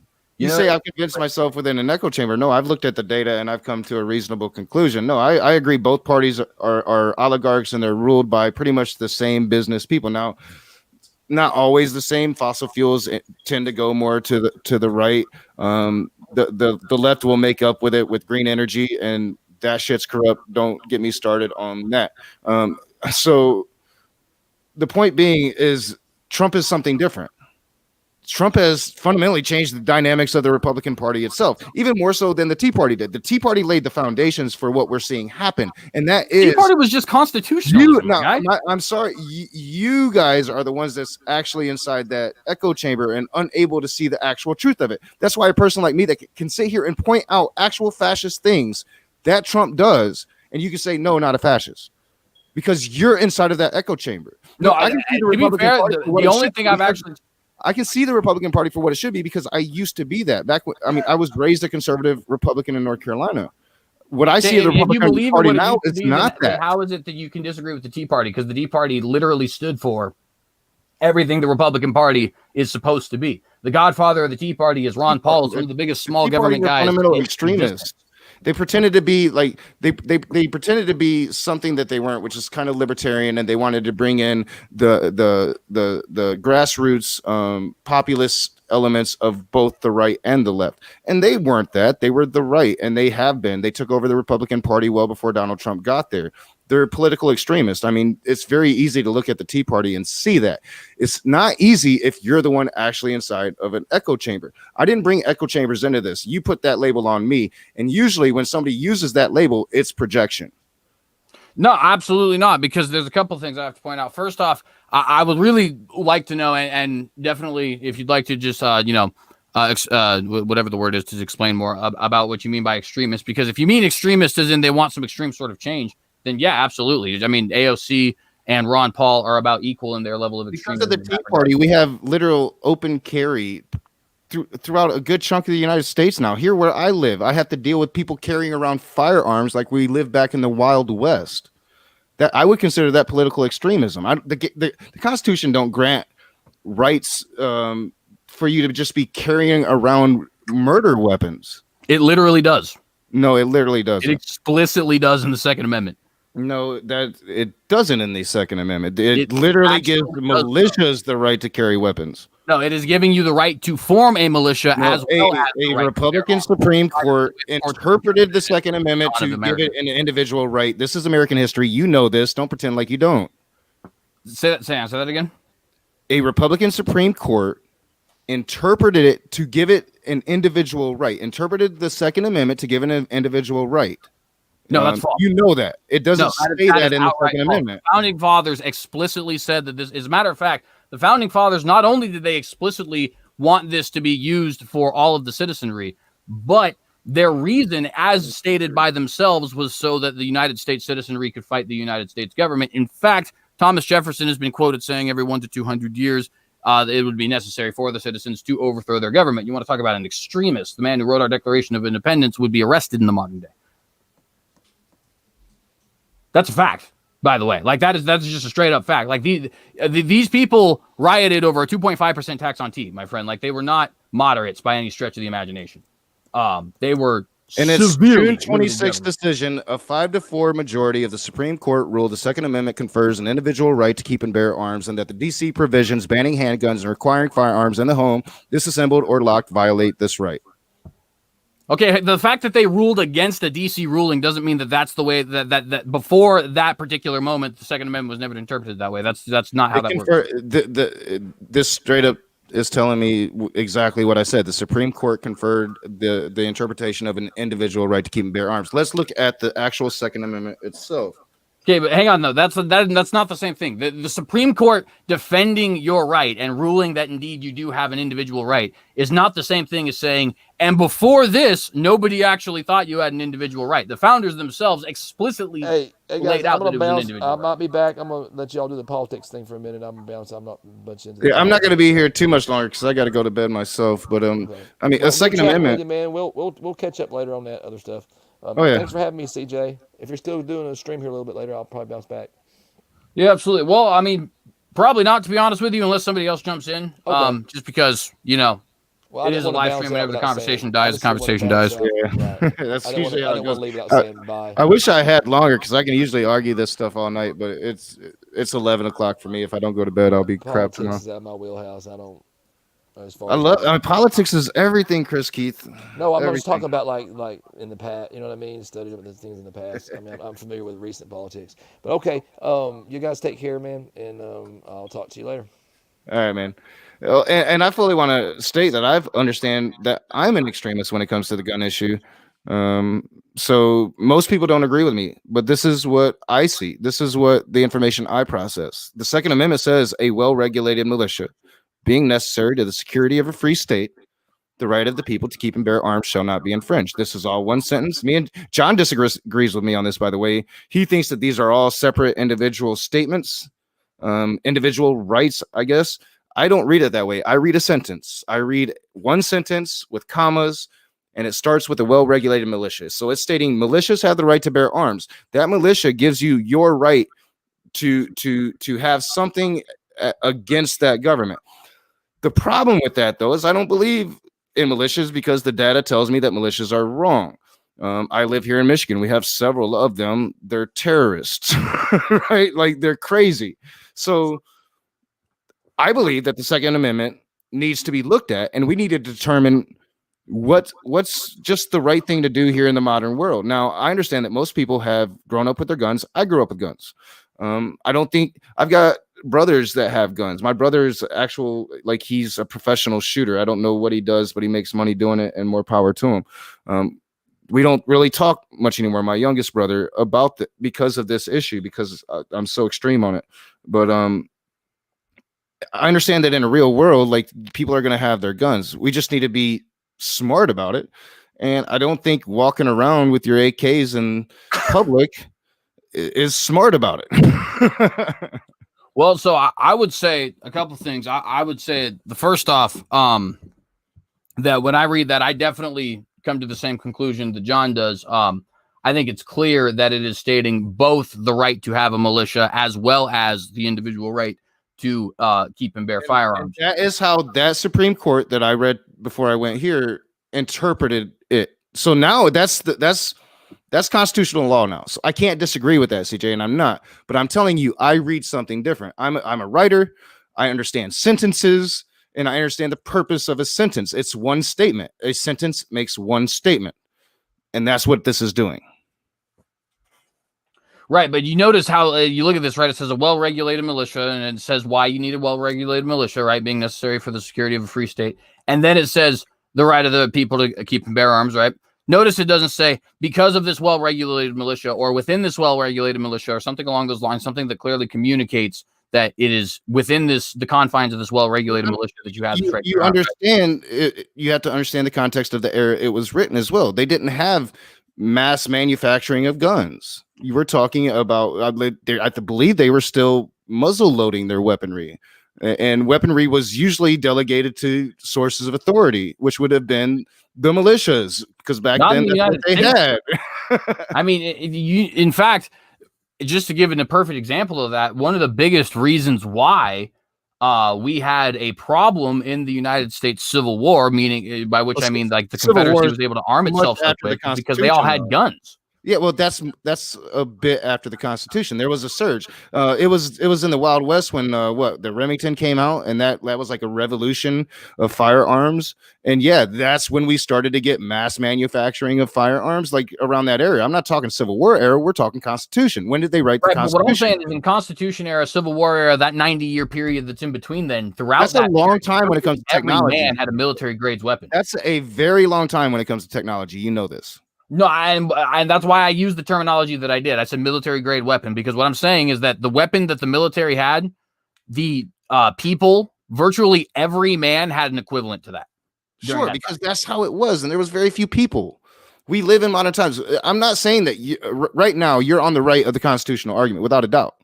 But I mean, if you just look at all the indicators, there's no reason for this. There's 350 million guns in this country. Why is that? Because it's become big business to sell these weapons when you just don't necessarily need them. I know somebody that actually goes, he has a lot of land and he has to deal with packs of coyotes on his land. Now he has the weapon everybody hates. I don't even know guns that well, but it's not the AK, it's that other one. Shit, probably. Yeah, the AR-15. He has that, and we got into an argument, and I was able to concede to him, no, in your situation, yes, you should have that weapon, because you're dealing with a pack of coyotes, right? Like, you're not dealing with one animal that can come up on you. You're dealing with a whole pack of them, and you're going to need something that's going to have that ability to take care of that situation.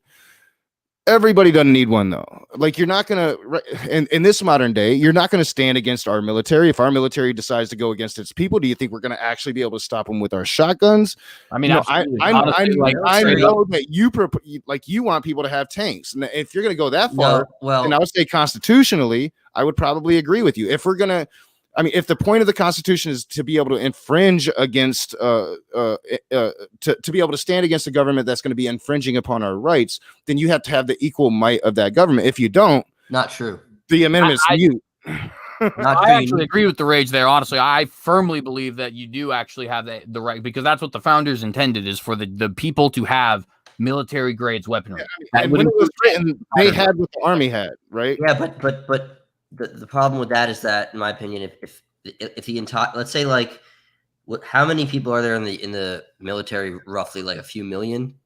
Well, like 1.4 million, I think. All right, yeah. So let's say that America one day is like, you know, like 150 million people are like, listen, we're not going to go to war, but we're going to sit in our attics with our guns, and if you come, we're going to shoot. Well, yeah, like maybe the military wins that war, but at what cost? Wiping out all of America? I don't think, like, they're not going to be willing to just launch a literal war on 150 million Americans and try to kill them all. Well, and I would like to point out too, America's army. I would agree with that. So again, the amendment isn't really needed, or it needs to be looked at. They have to be armed, not necessarily.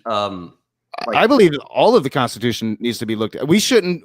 I don't think that we, as a modern people, should be beholden to a document that's ancient and represented a different world. Beholden, no, but we should, I think, revere it as something. Revere it, but I mean, you should be able to change it to reflect the image of the times. It should be easier to change it to reflect the image of the times.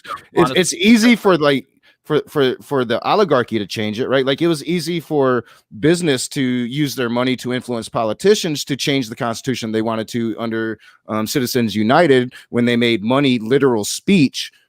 Yeah, but we don't support that. But that's what happened in this country. That's easy to do. But when it comes to like something like stopping the mass shootings that's happening in the schools of our children, I worry about it every day. My daughter has to actually go to school. I haven't had to worry about it this year. She's done the virtual thing all year, but I worry about it every day she goes to school. You know, and that really is just inexcusable and tragic and messed up that any parent has to worry about that. I just don't personally see a constitutional amendment solving that, when all these weapons like are already in, exchanging hands in the country. It's like I've seen mixed reviews on buybacks. I don't really know if they'll work in America. What we need to start doing is start holding the gun manufacturers accountable. That means actual watchdogs over them to see where everybody talk. Well, if you take away guns, they're just going to get it on the black market. Really? How?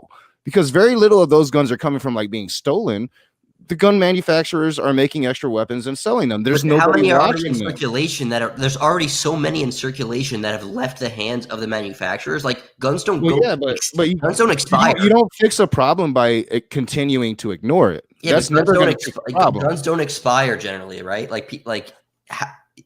All you need. Can I just point something out though? Like, this is now like 3 or 4 times hinted really strongly to this whole secessionist argument, because the world in which like you paint Rage, and I don't even mean this disrespectfully. I'm just being honest. Like, I want no part of it. And millions and millions of Americans want no part of it. Like, the idea that we should hold a company accountable for what people do with their products, to me, I mean, that is just absolutely insane. For one, I didn't say that.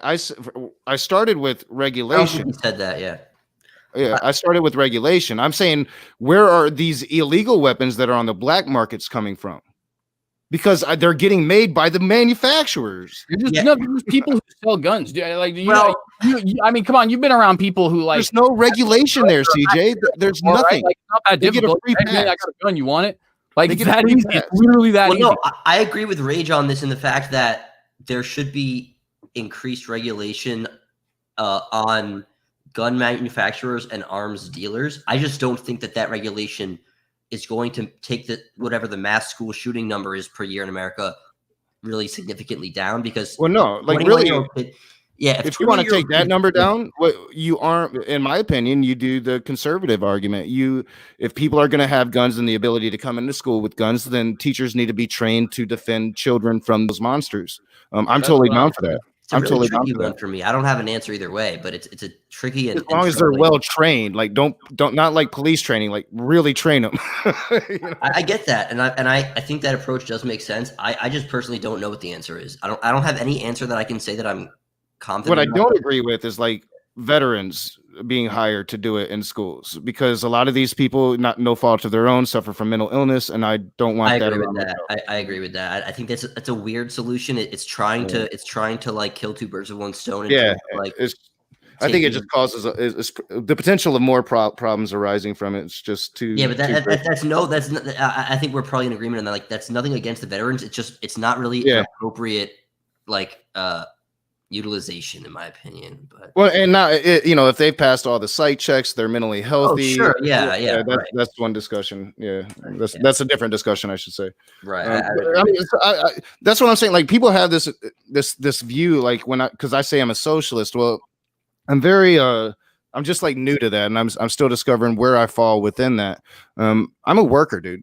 I've worked my entire life and I've made nothing. Nothing.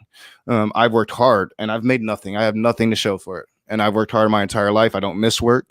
I'm very OCD. So, like, you guys can imagine, missing work's not really an option. Even when I'm sick, like, I will go to work and throw up in the trash can and then do my work, so I have nothing to show for it, while the owner class just gets richer and richer and richer. And you think about just what a billionaire has, let alone a person like Jeff Bezos, and the amount of wealth that they have. That's and those are fair points. And I myself, again, some people are shocked. I definitely don't identify as a socialist, but there's some levels of arguments from that sort of sphere that I at least can understand. I don't. So my biggest problem with capitalism in its current state in America is the ability for inheritance and essentially like capital gains to flow from inheritance. As in, like, if you're rich enough and you're in a circle of if you're in an elite enough circle of inheritance and whatever, you're not necessarily going to be like milking or exploiting or making insider trades, but it'll be so easy for you to do so that you actually don't have to, in my opinion, don't have to put in any effort. You could just get a phone call from like a high ranking colleague, and they say, put $1 million on this stock, and then, they take care of it so they never get caught. And then before you know it, people that inherited enough money are just skating through life. And that's what's more troubling to me than, I'm sure someone like, someone like Jeff Bezos probably has done that a lot. Like Martha Stewart was notoriously caught. But I wouldn't want to punish capitalists that are actually sort of, I know a lot of socialists laugh at this, but I do think there are like entrepreneurial, sort of brilliant, hardworking capitalists that are just driven to create new technology and get rich on. And I think that's probably where I would be like very on the edge of that socialist line. And I don't even really know how my ideal form of government would work with how I believe, because I do believe that there should be some people are just better than others at things that are going to be like vital, right? Like so like even in a company, like somebody that's going to be very productive to the actual production of that company, I feel like should probably make more. Like, I'm not an evenist at all. Like, everybody should make the same thing. That's communism. So I'm not even really sure I fall. But like, no, I think that really great work should be rewarded, right? Like, if you make some great innovation for mankind, then that should be rewarded above everything.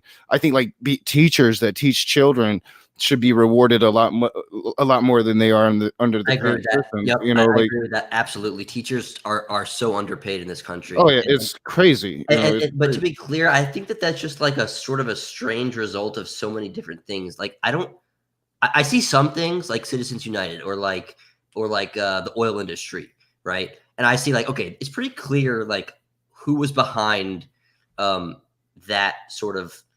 Like why there's so much of that our government just sort of bent over to. But then with the teaching thing, it's sort of, I'm not really sure. Like, why are teachers so underpaid? Is there like one nefarious source that's trying to keep them down? I don't know. I think it's just the result of like different factors never really favoring. Can I be honest? It's the same. It's the same thing that actually. It's the same reason for Rage's earlier complaint about working so hard and not getting anything. And I don't mean to be, the brooding nihilist or anything like that. It's because that's just kind of the way that life is. I'm going to be honest with you. You and I and Rage and everybody else is fully aware of the fact that in reality, teaching elementary school math is not that difficult, and a lot of people can do it. Well, wait a second. Even to pay you a bunch of money. Wait, disagree with that. Teaching them math might not be difficult, but being responsible for 30 elementary school kids that are fighting, spitting, throwing up, getting cut, doing all that's the pain, and do it in a way do it in a way that's not going to psychologically scar them at the same time. Give them accurate information that's not going to psychologically scar them. We should be focusing more resources on our teachers to emphasize like the training of teachers and realizing like the different ways that you can reach different kids, making smaller classrooms, paying the teachers more for facilities so they can work more on an individual basis with children. I think that there's a lot of, when it comes to like, that's just the way it is. I don't agree. I think FDR tried to warn us about this, and he tried to break up the banks and the monopolies and all of those things. And we allowed it to happen, this corporate takeover of America. And now it's corporate ad campaigns, and it's this consumer society that we live in. People have grown comfortable with that. They can't imagine not having it. And the global imprint of that is damaging the world. There's not a doubt. And so people scoff at AOC when she talks drastic change, when the change she talks isn't drastic enough. We're running out of time. Straight up with you, bro. Like, I'm sorry. AOC's change will kill literally billions of people. She's an idiot. How? She's a moron. I'll go to a lot of reasons. So just as one example, so the internet and things like it allow us to obviously communicate, right, from vast distances instantaneously. If we don't have the ability to communicate from vast distances instantaneously, then we don't actually have the ability to notify people when we have these natural disasters or other such natural problems on an instantaneous basis. That's something that we have because of the internet. Now, does the lack of the internet by itself kill people? No, but once you build billions and billions of people, what are you talking about? That you have, you yourself have said, and numerous other people out there have said, and I believe it's AOC as well, but I don't believe she's actually put it in the Green New Deal, that the internet is amongst the things that we need to get rid of because we need to fight climate change. Well, no, we've got to make our computers cleaner and with less of an imprint. That's what we've got to do, and we can do that. They just don't because it's more expensive. If we could do it, the market would. Well, no, they don't because it's more expensive. That's capitalism for you. Right, because nobody's going to lose their business because of it. Like that doesn't make any sense. I'm not going to go into debt because of something that might work. That's what's wrong with the thinking. That's what's wrong with the thinking. Right? No, we've got to make these changes. The nation can't operate that way either. You can't just go into debt so that you can potentially like what are you even winning at that point? You know what I mean? Like, it's not even about going into debt. It's about doing it on a global level. We've got to make these changes now on a global level, because if we don't, we're messing up everything. The science is there. I mean, I'm too cynical. Science was there in the 1980s and the 1990s and the 2000s, and nobody died and nobody perished, and Florida's still up there. I mean, all the like, predictions are coming true. You're none talking of the about predictions earlier. came true. They're all false. They literally they have really less of a success rate than a fortune cookie. Like, really? yes. Citation for that? Yeah, actually, there is actually a lot of citations for that. I couldn't pull one off the top of my head, but I could probably find it. How about you come on? You come on and talk to a climate scientist about that, dude. Climate scientists are full of crap. Oh, let really? me. Yes, they are. They literally, dude. WikiLeaks literally showed bona fide evidence in 2008 that these guys were actually toying with the evidence to try and make it look worse. Also, by the way, any farmer on the entire planet could tell you, walk into a greenhouse. Greenhouses are good. Greenhouse effect would be a good thing for everything on this planet.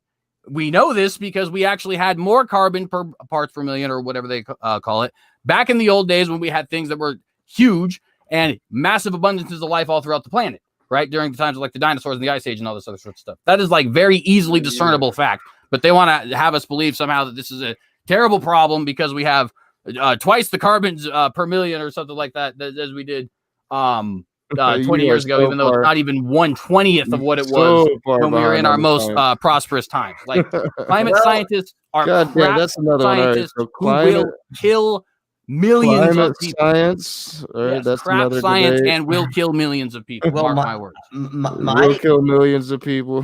My biggest problem with far left progressive climate policies and proposals such as the Paris Accord is that when a country like America is a part of that, or anywhere in really Western Europe, and they actually abide by it, I'm sorry, all the big offenders, India, China, Saudi Arabia, just fucking laugh as they continue to just absolutely destroy and pump up their factories to pollution level 1 billion, and then release some report we actually planted 1 million trees in Shanghai this year, and then America's we could learn a lot from China as we slash down our own country, which would be a good thing if everyone did it, and then China just laughs from their throne of corruption and misery and ramps up the destruction. That's my main problem. It's do we have sovereignty over China? No. Then we can only fix ourselves. Now, do you know what would take away sovereignty from China? What? Open borders. How? Open borders across the world. There's no nations anymore. Everybody's just one people, one government, one people working towards global solutions. Sure. I don't see how that would. No, well, that would be more of an issue because China would be able to condense their power. Just for the record, I just like to point out that when everybody says oh, the New World Order thing is a conspiracy, no, they literally what you guys want. You just said it yourself. No, I just talked about a pipe dream, but I mean, eventually, if we're going to deal with this world's issues, that's what we're going to have to go to. Unfortunately, these archaic religions talked about this crap for so long, people are terrified of the idea of the simplest solution to what we have to do. We are human beings. We are one race of human beings. We have one world. We share this world. These resources are ours. If we work together, we might be able to get out and start collecting the resources that are out there in space. There's a lot more out there than there is here. I mean, it's just viably logical for me that eventually this human race, I don't think it'll be within my lifetime, but eventually we're going to evolve to the point that we're going to actually stop seeing each other as other and start seeing each other as human. All right, John Lennon. I know. I mean, I'm talking about a pipe dream here, right? Yeah, it's fair. I'm sorry to be rude, but well, I mean, I agree. It's a pipe dream. Here's my analogy I'll make on this. I always just I don't believe it. I don't buy it. And what I mean, I don't buy. I don't believe in open borders now. I don't think it would be safe or very logical to do it right now. I think we're not. I don't believe in virtue signaling on the scale of the entire nation's economy and industry. So imagine on the small scale. Let's say you live on a block. There's 25 houses, and or you know what? That's gonna be obscure. Let's say you're in a baseball league, right? And let's say there's one team. Let's say you're the Patriots, not the current Patriots, the 5 years ago Patriots. And let's just say, let's flip it so that the Patriots weren't the ones that were deflating footballs and doing all that shit, but like they were not only the best team, they were the most rule-abiding team. Okay, none of their players had performance-enhancing drugs. They never did anything dirty, and they were also the best team. And then you found out that, like, you know, the fucking Mets discovered some new drug, performance-enhancing drug, that wouldn't be detectable in any test. And all their players were using it. And now every single Met is breaking home run records. They're on track to be in the playoffs. No one ever scores in them because the pitcher is too strong. And you're let's say you're the Yankees, and you're like, well, we got to just, you know, like, we got to just let the Mets win. And then eventually the Mets win. They just start setting the pace for the entire league, and everyone's doing that. And like, if you can briefly use those performance-enhancing drugs so that you can use that power to win the World Series and say, hey, the Mets are doing this is bad. We're gonna ban this. It's like, you know, like, it's better to do that than to just say, I'm going to be by the book and then let the team that's cheating and going behind under the table win and then take over everything. That's what I feel like China and India and all these other countries will do. The more that Western Europe and America just bends over to things like the Paris Accords, they're just going to laugh and pump up twice as much pollution. Take over their economy will go through the absolute roof because, you know, obviously especially environmental regulations are the things that impede like pure GDP growth, but for good reason. Like, in theory, we would want that as long as everyone's doing it. But if there's sources that are as powerful as China and India and in the Middle East that are just going to laugh and double up, I think we're just shooting ourselves in the foot if we actually try to be virtuous. Well, without a doubt, China has a lot of issues. I'm not too familiar with their politics or their environmental policies. I do know that they have filled a void when it comes to producing green energy. Why do they always say that they've done it though? And then, like, who knows what they're saying? Well, I mean, they provide the evidence. I mean, they're supplying the most solar windmills in the world. I believe have the most solar panels in the world. But also, I mean, Germany's quickly catching up to them. But at the same time, yeah, I mean, their environmental record is horrific, and it still is. So I'm not sitting here saying that they're actually. I don't know. I'm not too familiar with them. I don't trust them to really speak on them. Don't they constantly put out, like, you know, international, like, who's the UN doesn't get to check crunch China's numbers and look at their books and say, like, well, they actually did provide the most windmills. Like, they just say they did, and everyone's like, well, we do have. Do they get to do that with us? The UN, not the UN, but like because of the way America's set up, like, there's so many more Americans that have access to, you know, it's still nowhere near like pure transparency, but I would imagine America and other democratic country, just democracy in general, lends itself to some level of transparency, whereas China, and as far as I am concerned, has virtually no transparency between their government and their citizens. They could completely look at COVID. Like, what the fuck no one has any idea what actually happened in Wuhan. Do you think there's actually transparency here? Like, have you looked into like the Panama Papers? No, you're right. Not much. Definitely not much. It would, like, to be clear, like, if there's more so than China though, right? Yeah, like, yeah, exactly. Significantly, like exactly. Like, it still might not be much at all, but China has so much control on the government level. They could just completely make up absolutely anything.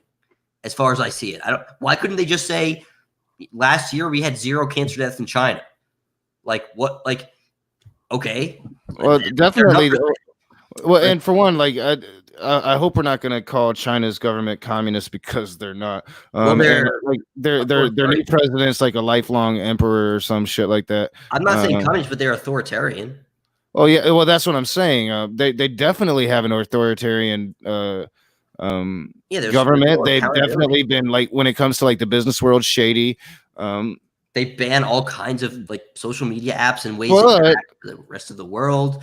I mean, is it America? Like, really? I mean, if you believe in closed borders and you believe in sovereignty of nations, right? Is it our business, honestly, what they're doing, as long as, you know, they're not provoking or attacking or harming our interests? Yeah, because, well, not necessarily, but then what else are international agreements like the Paris Accords? If we're all minding our own business, why do we even bother trying to come to international. Well, again, that's what I'm saying. Open borders would solve that, but I'm not for open borders at this time, and you're clearly not. I feel like we just have invisible borders, like the countries that, like China, that like will say nominally or on paper we don't have borders, but like they would just have like tanks lined around, like it would be like Tiananmen Square at every square mile. And I do believe that there's like provisions within the accord, like if you're not living up to the requirements, then there's going to be like repercussions, and those repercussions probably don't go far enough. So there was the whole thing, is there was no repercussions for China. They just weren't following it, and then everyone else was like, well, why are we in this? Well, I would like to see where you're getting that information from. All right, let me. I'll let you and CJ talk. I'll look for a source. So I'm not sure. Maybe you're right, but I mean, even if they're not, again, like we're America, they're China. We have no sovereignty over them. All we can do is sign the accord and hold up our agreement, and then like then the Mets win because economic pressures on them. But if the Mets are all doping and they win and then take over the league, then the Yankees. How? So if they're doing everything cheap and then they're like crushing the environment and the rest of the world isn't.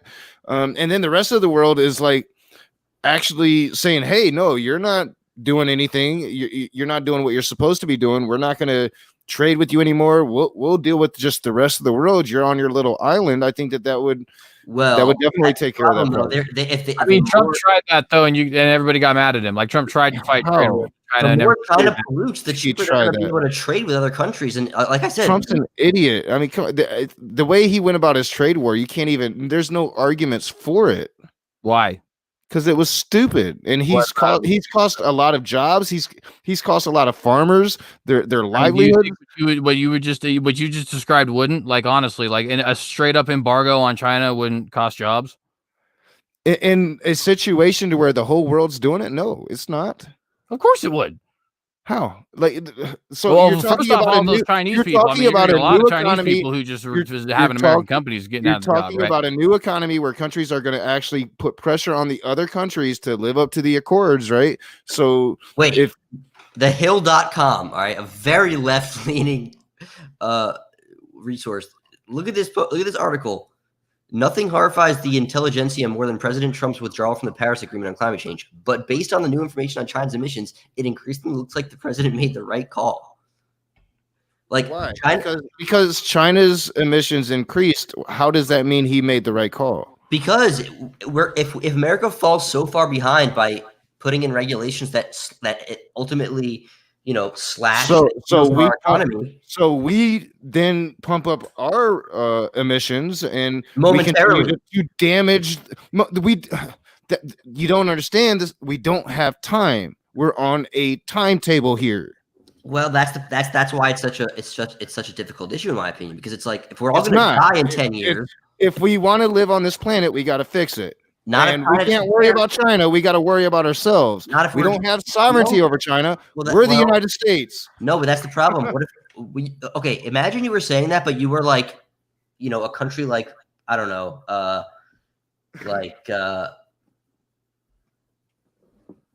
like Chile. And you're like, well, listen, our country might be pretty shitty for the next 100 years, but if we want to support the humans that live 500 years from now, we got to take a stand. And it's like everyone in Chile is like, no, I want to live.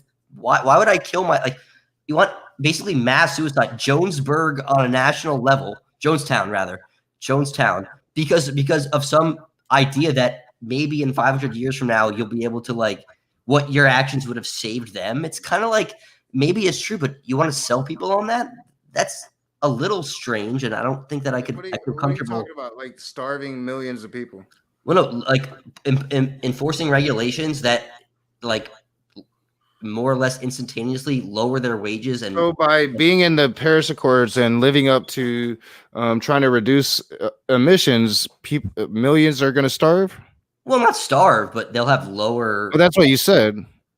No, not okay. Not. But yeah, I made an extreme example to demonstrate the point that's not going to be as extreme. But ultimately, what you're doing is still asking people to make concessions on their livelihood and quality of life, in order for the lives of people that No, I'm saying you make computers that don't shit on the world. I'm saying that you use concrete. There's actual green concrete out there. Like you, so I'm saying you invest. I'm saying invest in a new world. Yeah, again, we don't have sovereignty over China. That argument, that is the dumbest argument. That's like second grade.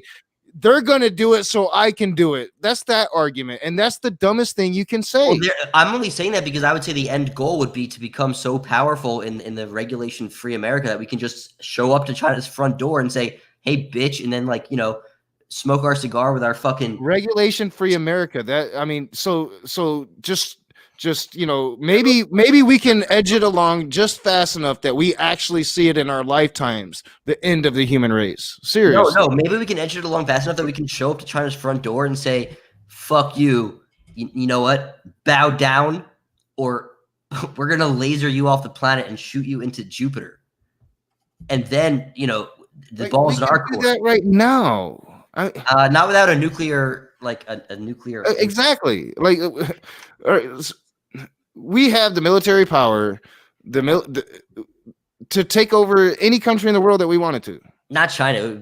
I feel like that would be the big one. That's the big do you understand how much bigger our military is compared to China's? Yeah, but they have North Korea and Iran and. Do you understand how much bigger our military is than all of theirs? If you have nukes, it doesn't matter how big your military is, though, right? If you have nukes, that's. Do you understand how much more money we invest in our military than any of those countries do put together? Oh, if nukes weren't involved, I would be with you 100%. This wouldn't even be an argument. I'm not even talking nuclears. I'm talking military capability, technology. That's what I mean, though. If the whole thing is about nukes, is that you could have a army that 1 billion times as strong, and one nuke would spell the end. So what you're saying that we just ruin the world? You gotta understand the money that we spend military on society, and then we could just walk into China and they would have to surrender at the mere sight of us. So what? We wait 150 years just shitting on the rest of the world. And when those tornadoes and hurricanes start killing people by the thousands, you mentioned millions starving. I don't know where you got that, but people are gonna literally die by the millions if we don't do something. Yeah, but I'm being practical in terms of what people are going to be doing. You're talking about China. No, I don't care what China's doing. I care what we're doing because that's what we control. Okay, why didn't it happen all the other times? Now it's 2030. 2030 is the magical year, right? Well, when Al Gore was around, it was in the early 2010s. Mini ice age, yes.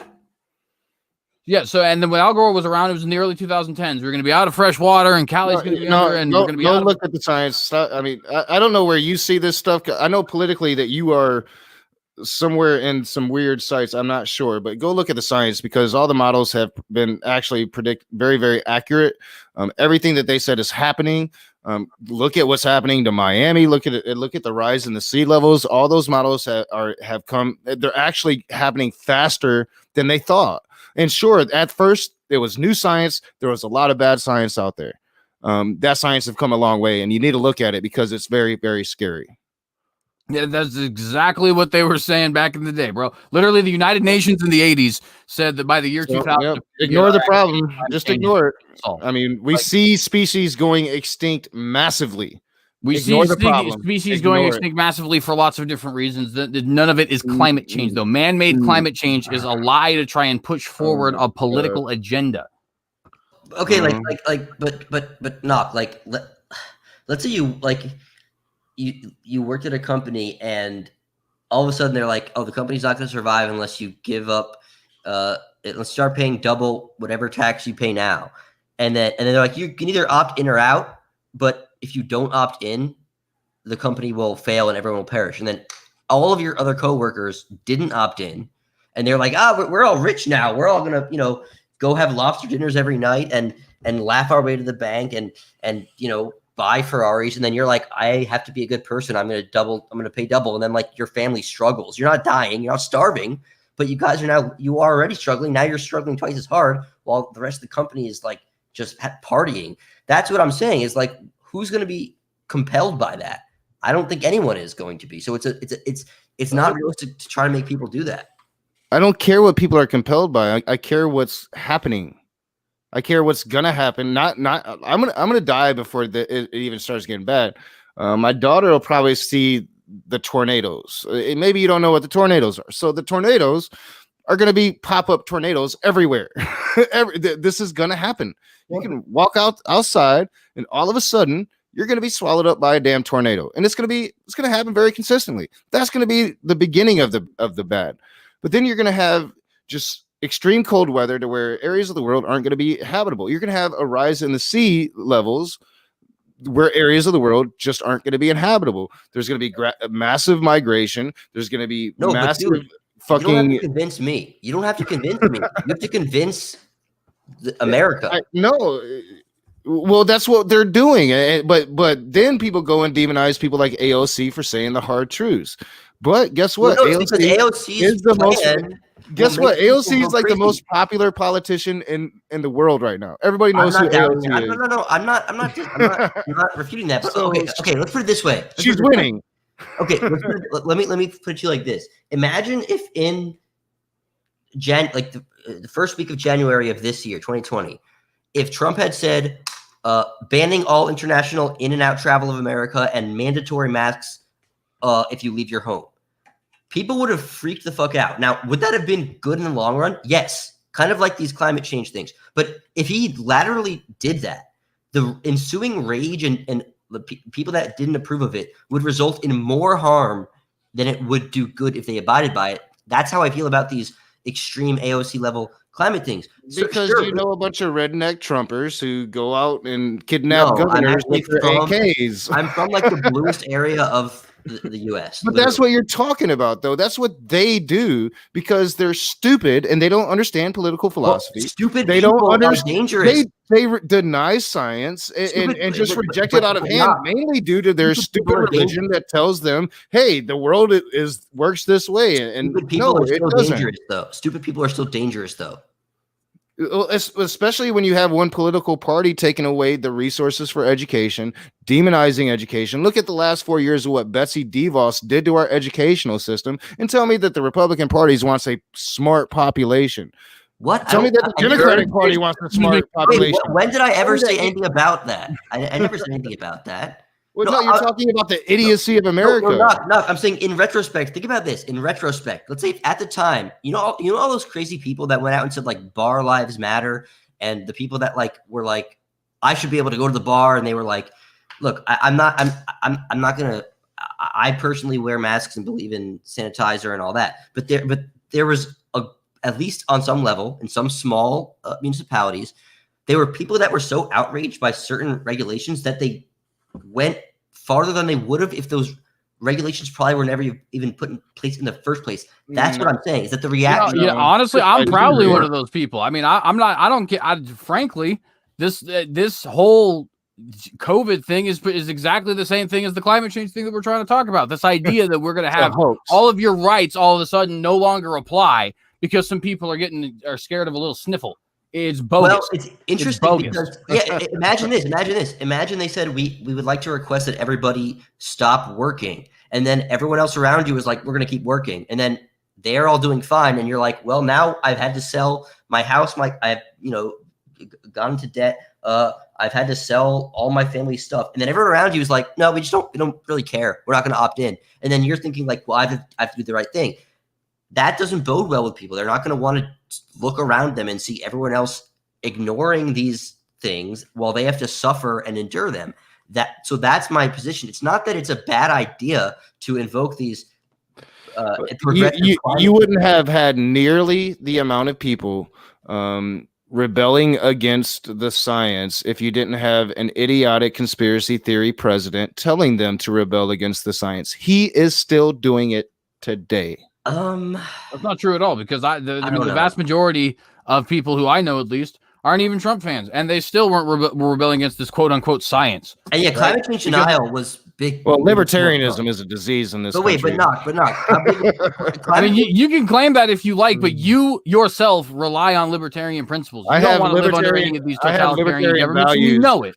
I have libertarian values. Everybody should, to an extent, but the big L libertarian, that's a disease. Knock. Climate change. Libertarians don't kill anybody. Communists killed about 120 million in the single century. Really? Because they want to take. I mean, you talk about us wanting to defund the police. Let's talk big L libertarians. What do they want to do when it comes to the police?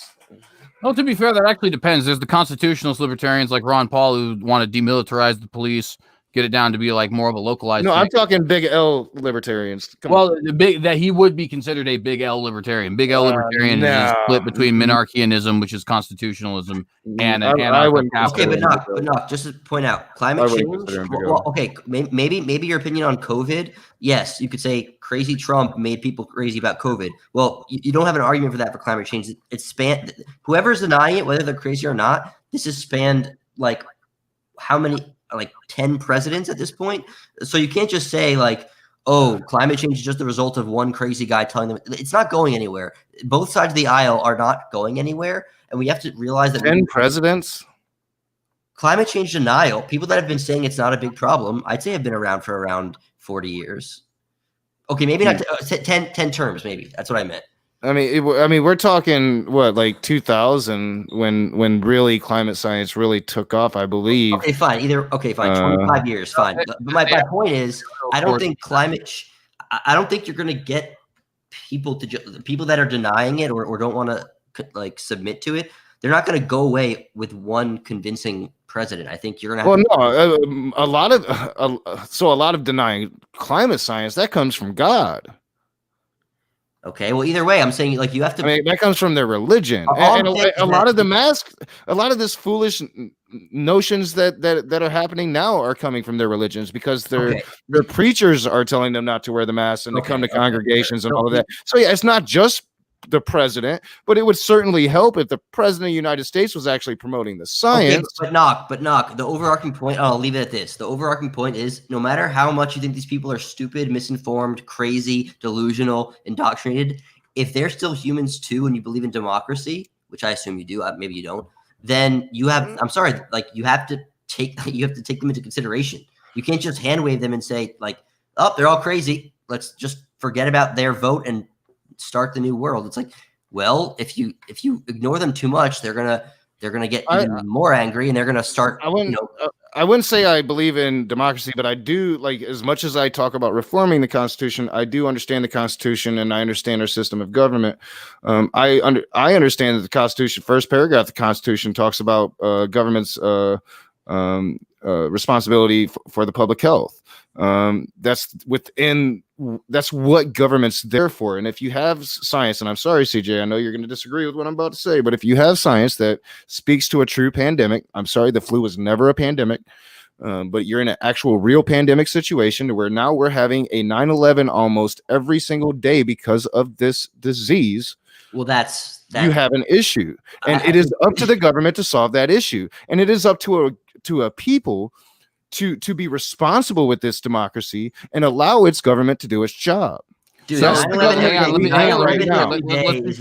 be clear what we're saying. So allowing the government to do its job is increasing the unemployment rate from 3.5% to near the Great Depression rates. It still hasn't gone down to less than 11%. You had to close down. If we would have stayed closed, I would not be closed right now, CJ. Right now, when I don't have nothing coming from the government, when he opened us up, I had that money coming from the government. I could have stayed here. Right now, if something doesn't come in the next week or two, I'd lose everything. Okay, you wouldn't need anything from the government if they weren't shutting down in the first place. Which is what we should have to shut down. No, you don't. South Dakota didn't shut down. 2,000 people are dying every day, CJ. How much before we shut down? 10,000 a day? Dude, you do realize that the CDC actually did come out and said that 6% of people who were dying from this alone, right? That everybody else who was dying outside of this, right? 94% of the people who were dying, quote unquote, right? Were dying with some level of comorbidity and were actually expected to die before the end of the year. You realize that people that they virtually stopped counting things like flu deaths. That's right? what disease does. It works on your comorbidity. It works on what you already have, and it kills you for it.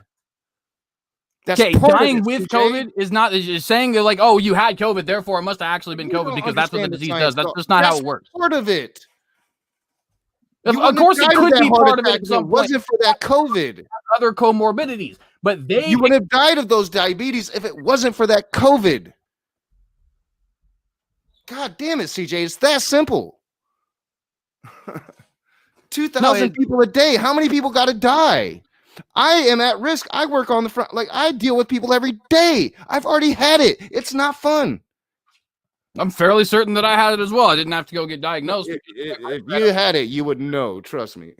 I mean, but you might have. Sitting here, we're putting the country ridiculously farther into debt. We're sitting here and violating a whole bunch of people's rights, rights to assembly, you don't think the right to go into your own religion, the right to actually feed yourself. You don't think ending the taxation on the rich put us into debt? Like, no, we're the richest country. We're supposed to be the richest, most powerful country in the world. Our government is responsible. We could have done it then, and we had a stupid ass president that said we had to open up then. Currently have like he was not going to do anything back then. And I gotta calm down. I'm gonna get another noise complaint. There's literally, if you combine the wealth of literally every single billionaire in America, they will have 2.16 trillion. They couldn't even pay off one fiscal year of the United States government's wealth. Right? That's not a solution. When you have $30 trillion in debt and are spending $7+ trillion in a single year, as if such a thing is even possible. Where do you think that money comes from, Rage? So send the workers to die. Send the workers to die. Frankly, like I said, I don't believe that the workers are dying. I think that they're dying themselves that 6% of the people who have actually died, which is around 15,000 people, right? 6% of the people who had actually died had died from the COVID alone, and that everybody else besides that was expected to die by the end of the year. How old is your parents? How old is your parents? And they're 40s, 50s. They'd be 40s. Right. Is your grandparents alive? Yeah. All right, so go to a COVID ICU ward and then go visit your grandparents. Actually, I go to the hospitals quite frequently, and you know what's funny? Literally none of them are filled up. Oh, yeah, because our hospitals are full. Well, I mean, obviously we're doing something that you guys aren't. You know what? We have a lot less restrictions. Just being honest about it. Right? Like, that's just like, and the fact of the matter is, you do not have a right to tell people that they are not allowed to have an income, to support their families, you provide that income in and their you own get business. into the pandemic. That's the responsibility of the government. No, it is not the responsibility of the government to violate people's rights. How long do you think that this worker-owner relationship is going to be able to last in this country? We have 2-3 generations maybe of work left before AI completely takes over. UBI is a fundamental, and rather it's going to be sooner than later, future of this country. It's going to happen.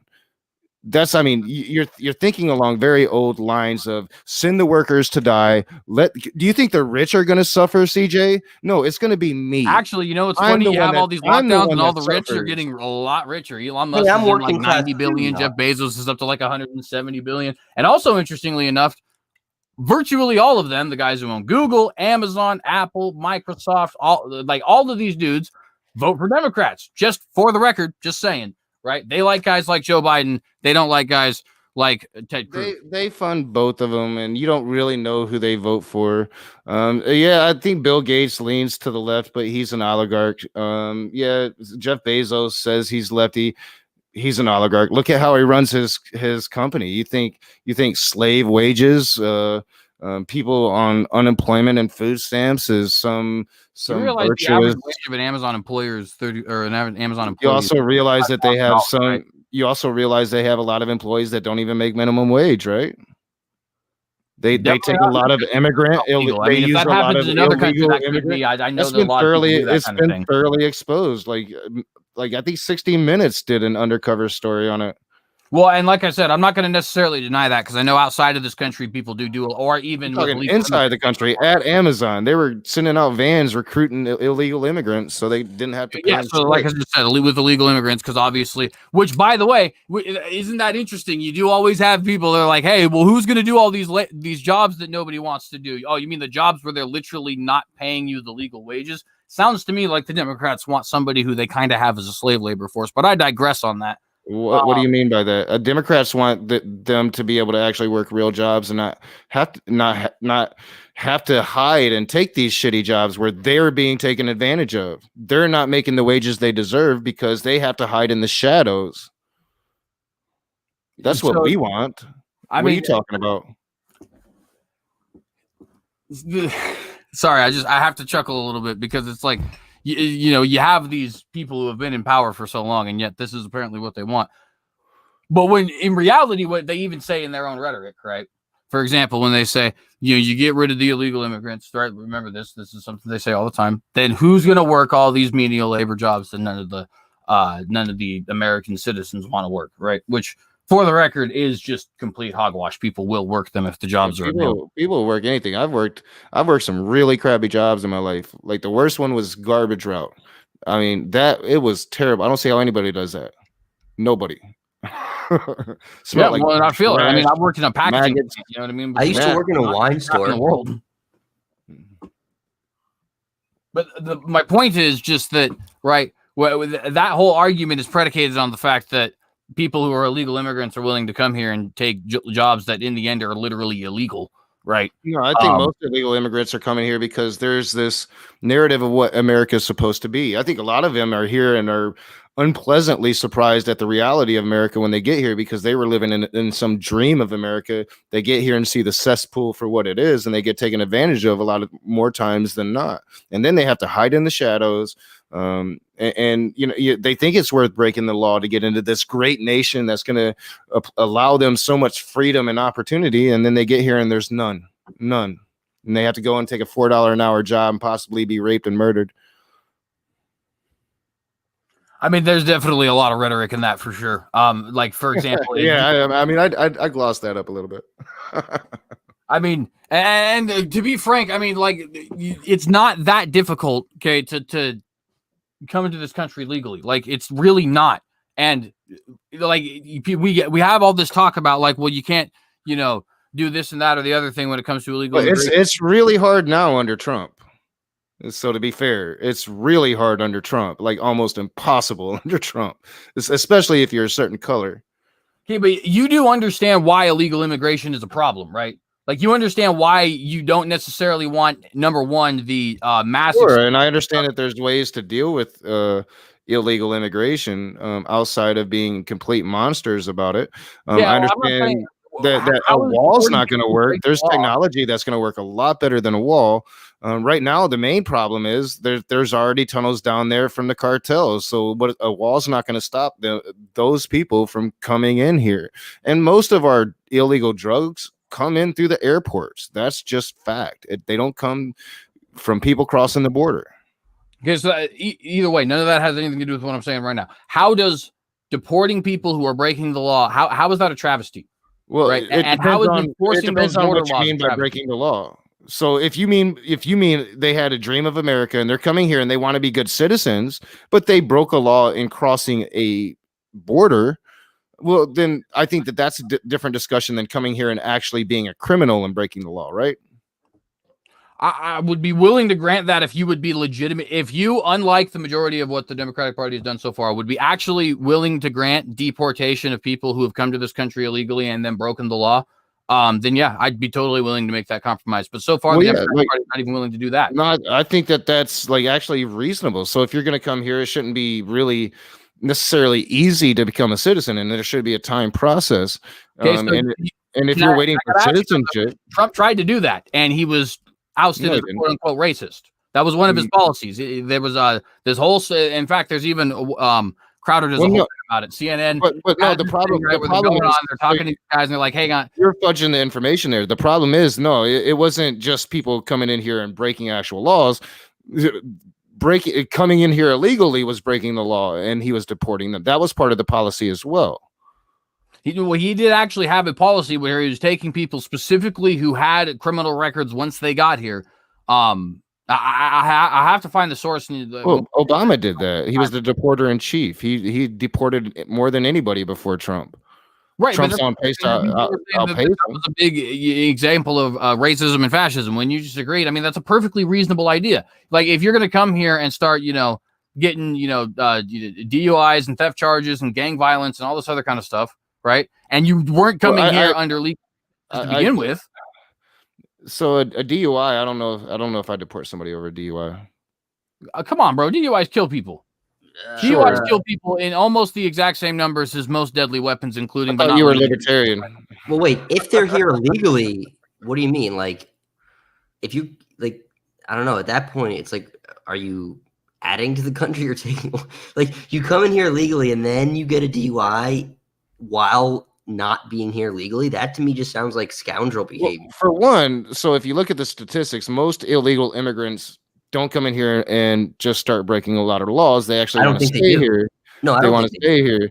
So I mean, I agree with you. No, yeah, but like if you're talking like you're a dude and you come in and you're working a job, you've been trying to become a citizen for 3 years, you're a grown adult, it's you should have the freedom to be able to drink, and you make one bad decision. I don't think that should erase everything. Now, if you're going around, no, I don't think so. You should be on your best. I don't think it does. I don't think it does for a lot of people. Like if it's some white, rich European immigrant, I don't think that's going to cost him a trip back to his country. It absolutely, but it doesn't. It doesn't. That's a problem. That's a problem. Well, to be fair, I just to be clear. And again, I just want to be, reiterate for everybody, I'm not a Trumpist, but Donald Trump was actually frequent deporter of Eastern Europeans and people who were white and illegal. And I'm the strongest person for this. I think that it's so tilted. I will agree with this. Whatever the reason is, it is clearly tilted that both Asian and European people that are overstaying their visas and all the other everything else under the umbrella are like extremely disproportionately, given leeway and sort of not. I'm not going to say that they're not gone after, but through whatever mechanisms they have, whether it's through wealth or connections or whatever else, they definitely do skate by. And my approach to that isn't one to say, well, they're getting away with it. Let's let the non-European Asians get away with it too. It's the opposite. It's no, just crack down harder on them. So that's my approach to that. Well, yeah, and to your point, CJ, so like that's even actually a scarier indicator because I mean, Trump's immigration policies are just extremely, extremely nationalist, right? Like very, very nationalist, and I mean, I'm not shitting you. Like you go back and watch American History X, you listen to the skinhead neo-Nazis and what they say, then go to a Trump rally and listen to immigration talk. It's the same. I mean, I'm not making that up. It's a direct comparison. I just don't agree with that, though, because I have listened to people like David Duke and to people like these crazy KKK guys, and it doesn't sound the same. And frankly, I'm not talking to KKK. That all nationalism I'm talking to neo-Nazi skinheads. It's just not true. I'm not talking to KKK. I'm talking to neo-Nazi skinheads. But I'm talking what I'm talking about is his immigration policy is uber nationalist, and that again is another part of the definition of fascism. That is a requirement of fascism is uber nationalism. And so the fact that he just doesn't like any immigrants, period, that's just a farther indicator of that. Hang on though, because you're not accurately representing. You understand that healthy immigration is a good thing for a nation. But you're not, like I said, you're not accurately representing what the policies actually are. How am I not? Because the policy is against illegal immigration, not legal immigration. You're talking one policy? I'm talking all of them. I mean, there's been a lot of immigration policies that he has implemented since he's been president.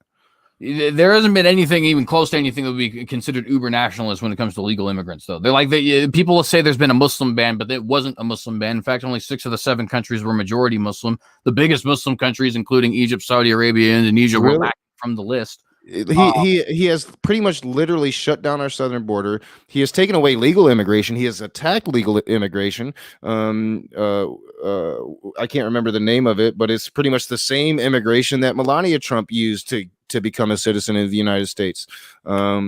He doesn't allow people to claim asylum anymore. He's attacking asylum laws, international asylum laws.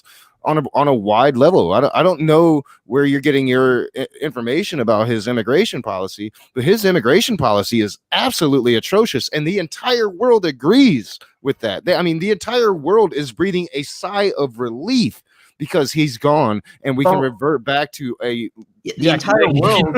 I mean, trying to get into America. Honestly, that's such a ridiculous argument. Yeah, of course they're mad.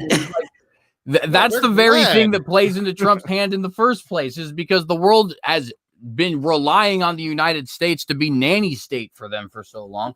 In fact, unfortunately, I agree with you. You make Trump to be some bigger man. He's a crying little baby that can't accept a loss. What are you talking about? The world that is has nothing mad. to do with what I'm talking about right now. You're trying to portray him as some alpha male that's sticking it to the world. He's no, an I'm not. I'm imbecile trying to that say doesn't that know like what he's you're doing. trying to like give this idea that like, oh, because of the fact that the people like Joe Biden around the world, therefore that's a good thing. You do realize that one of Trump's it's not that they like. I didn't say they like Joe Biden. I didn't say they like Joe Biden. That is correct.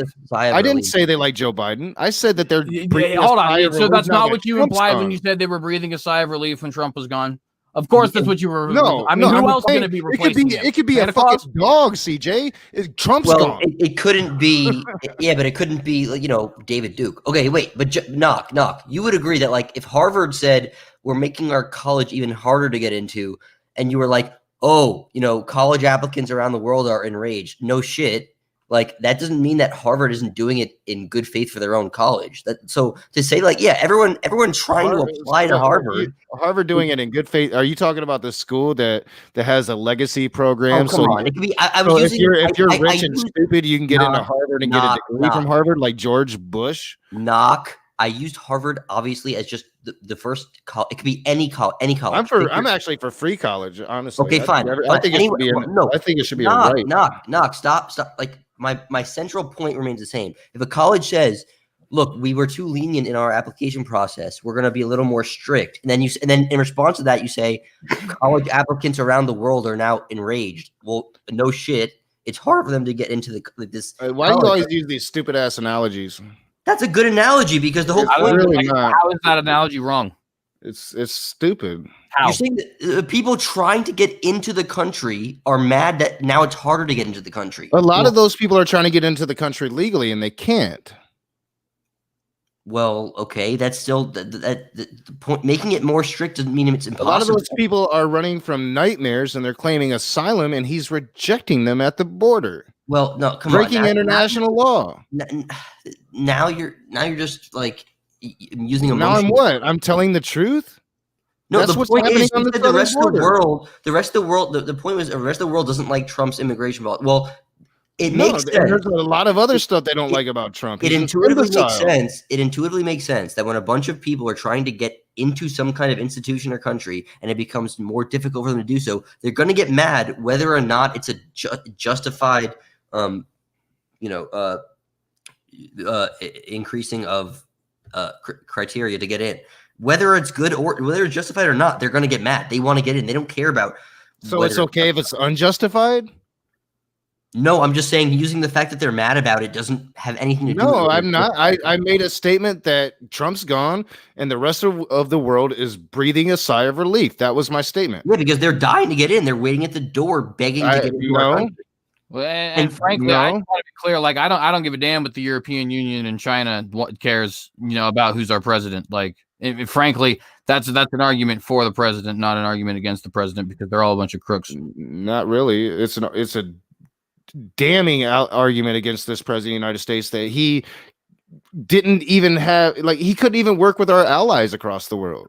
Right? Like, wait, what do you mean? What do you mean by allies? Like, define allies. You mean the allies that just our age-old allies? That alliance we formed after World War II when we reshaped this world. Those allies, CJ. Allies with Japan. You mean the allies who basically operate as our colonies? Like, right? Like, how so? What are you talking about? I mean, like, it's ridiculous that like we have to sit up here. Colonies would be all those contribute money and troops and all this other stuff to like Sweden, for example, right, or Norway or whatever, right?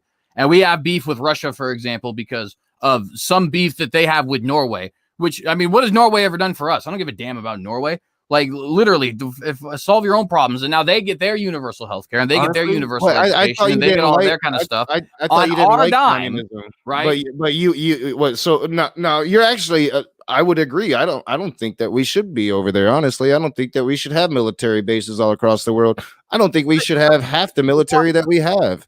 That's what these. In fact, one of my criticisms against Trump is that he said he would take on NATO and he didn't. and it But when you're disappointed me talking because I thought he would. when you're talking about the coalitions and the new world that shaped the world as it is, if you're talking about keeping America as it is, those coalitions are vitally important. And when you snub those coalitions so you can suck the cock of Putin, come on, CJ.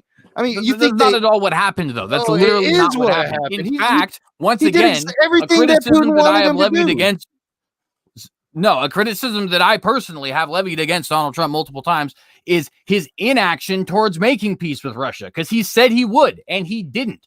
The tensions are just as high as they ever were. Why would Russia want peace with the United States? They want chaos in the United States. Why would they want peace with us? I don't really care what they want. Russia That's what wants I to want. be the I want superpower. peace, right? I don't care Yeah, what they no, want. And if care what it's you peace want. because I'm bigger, then so be it. If it's peace because I can get them to operate, then so be it. But the United States should want some level of peace. We shouldn't want to be antagonizing people across the world. Yes, dude, Knock, this is your same argument on climate change. He literally, CJ said he wanted America to make a gesture or an effort of peace. And then your response was, you think they care about you? That's my same response to China and India and the Paris Accords. Why are we making gestures? Like, you can't just say we shouldn't even bother with Russia because they're going to do whatever they want, but that we should do climate change stuff, even if China and India are going to do whatever they want. I mean, which is it? Should we make gestures and policy towards just a second. I'm getting a phone call. Just a second. Okay, but CJ, I think you made a great point there. You immediately responded with, I don't care what they want, because your original point was, I thought Trump would go after Russia, right? And then Knox's response was, do you think they even want peace with America? And it's like you said, no, I don't care what they want. And then that to me is not obviously not like politically or ideologically aligned with, but in principle, it's similar to the idea of at least making a gesture of, I guess, environmental regulations, which Knock openly said we should do no matter whether or not any other country also does it. I feel like that's a little bit hypocritical, because on one end he's saying, do something whether or not other countries care, and the other he's saying, well, Russia doesn't give a damn about us, so why should we even bother? I feel like that's a little bit of a hypocrisy there. Well, one thing that I would honestly just want to point out is, like, when it comes to, the belligerency that the United States has with Russia is ridiculous, frankly. Like, the Cold War's been over for 30 years, right? If we have to have a, one of these situations where there's peace, but we don't trust them, so be it. That's how we are with the Saudis currently, right? That's how we are with the Turks currently. Although I would argue the Turks are significantly less friendly with us than both the Russians or the Saudis are. I mean, if we could make peace with the Chinese, which are the closest equivalent to Nazis that we have in the modern country, in the modern world. Our beef with Russia, our current beefs with Russia have nothing to do with the past. And everything to do with Putin and his behaviors. Putin has led Russia back into a dictatorship because of his behaviors. But Xi Jinping can put Muslims, Christians, Falun Gong, and all those other kinds of people in concentration camps. Literal actual people are dying in concentration camps, right? I don't agree with that either. I think so. I don't agree with actual, I don't believe in war. I don't believe in American intervention. I don't think we should have military bases all across the world. I don't believe in none of that shit. But if you're gonna do it, and if you're gonna be that humanitarian police force across the world like we pretend to be, then you should be stopping all of those atrocities. We shouldn't be funding the Saudi Arabians to commit genocide and a famine in damn, I can't remember the name of the country right now. Yeah. I mean, but it's just if that's the role we're gonna take, and if we're gonna have this military, then that's what we should be doing. But we don't do that. We don't. Especially over the past 4 years, we've coddled these dictators, and that's why. I mean, it's surprising, because in one breath you speak against communism and you speak against dictatorships and authoritarian governments, and yet Putin represents all of that. I mean, he's not communism anymore because he understands that would bring really bad connotations for Russia, but he's ex-KGB. He has made himself that dictator. He's committed atrocities. He's killed media members that have exposed the truth about him. He's drained the coffers of Russia, taken all of the money. The oligarchs of Russia rule that country. And yet, you know, the right of this country all of a sudden has a love affair with Vladimir Putin. It's not a love affair. It's nothing more than wanting some. And it's interesting that the right has become the peaceniks in this situation, because the right has been historically. We shouldn't be at peace with Vladimir Putin. He's a monster. Why? Oh, He's there's a no monster. Okay, but that doesn't mean that we need to go and start like fighting. Frankly, like at best, what it means is that we need to have some level of co-belligerency. We shouldn't suck his dick either. Nobody's calling for that, though. Literally, nobody's saying anything like that. Done. And when you talk about disassembling NATO or weakening NATO, that's what they're there for, is to stop the advancement of Russia, because Russia has always tried to advance on Europe. Okay, but frankly, hang on. That's a different thing. That I frankly don't care about Europe. Europe doesn't care about me, so I don't care about Europe. That's my honest opinion. The Europeans pretend to be American allies. You pretend to hate. You pretend to despise communism, and yet it was Europe that stood in the face of that communism. It was the United States that stood in the face of that communism. Europe stood in the face of that communism because the United States. Were we there on those borders on the ground, those weapons at the communists, or were we over here just running propaganda on the communists? Because the Europeans were there with the guns facing the communists. What about Vietnam? We didn't like Vietnam, Korea. There was fights in Latin America, right? We were talking about holding the line in that Cold War. That's what I'm talking about. You could talk about still the United States. Like the United States is the one who was supplying and putting boots and weapons on the ground for for West Germany and for Norway and all that. In fact, that's why I just went on this rant that I went on 10 minutes ago about us being all over the world, including Europe. United States. We're talking World War II era, and you're going to sit here and tell me that World War II era, they weren't standing against communism, they were standing against Nazism. It was a completely different thing. No, and by the way, yes, we totally did say that. World War II era, my dude. Stalin's the one you guys always bitch about. Wait, World War II era, when we were fighting in World War II, that was not. We were not worried about Stalin. Stalin was technically our ally in World War II. Yeah, but yeah, you don't get what. That's right. God, oh my God! But he's the one you guys always bitch about when it comes to communist Russia. The enemy of your enemy is your friend. The bigger fish. Those 120 million people. The bigger. What is that? Hang on, I don't understand how that's relevant though, because you made a claim saying that Europe was the ones who was the bulwark against. After World War II, you're gonna sit here and make the claim that it was America standing the lines in the over there in Europe. Yeah, it wasn't absolutely. Europeans. That's right. That's 100% right. That's accurate. Yeah, like straight up, that's just the historical facts. Obviously, there was Europeans there too, for sure, but we funded them, we provided them the weaponry, we provided them the training, and we put boots on the ground, and we have bases there to this day to prove it.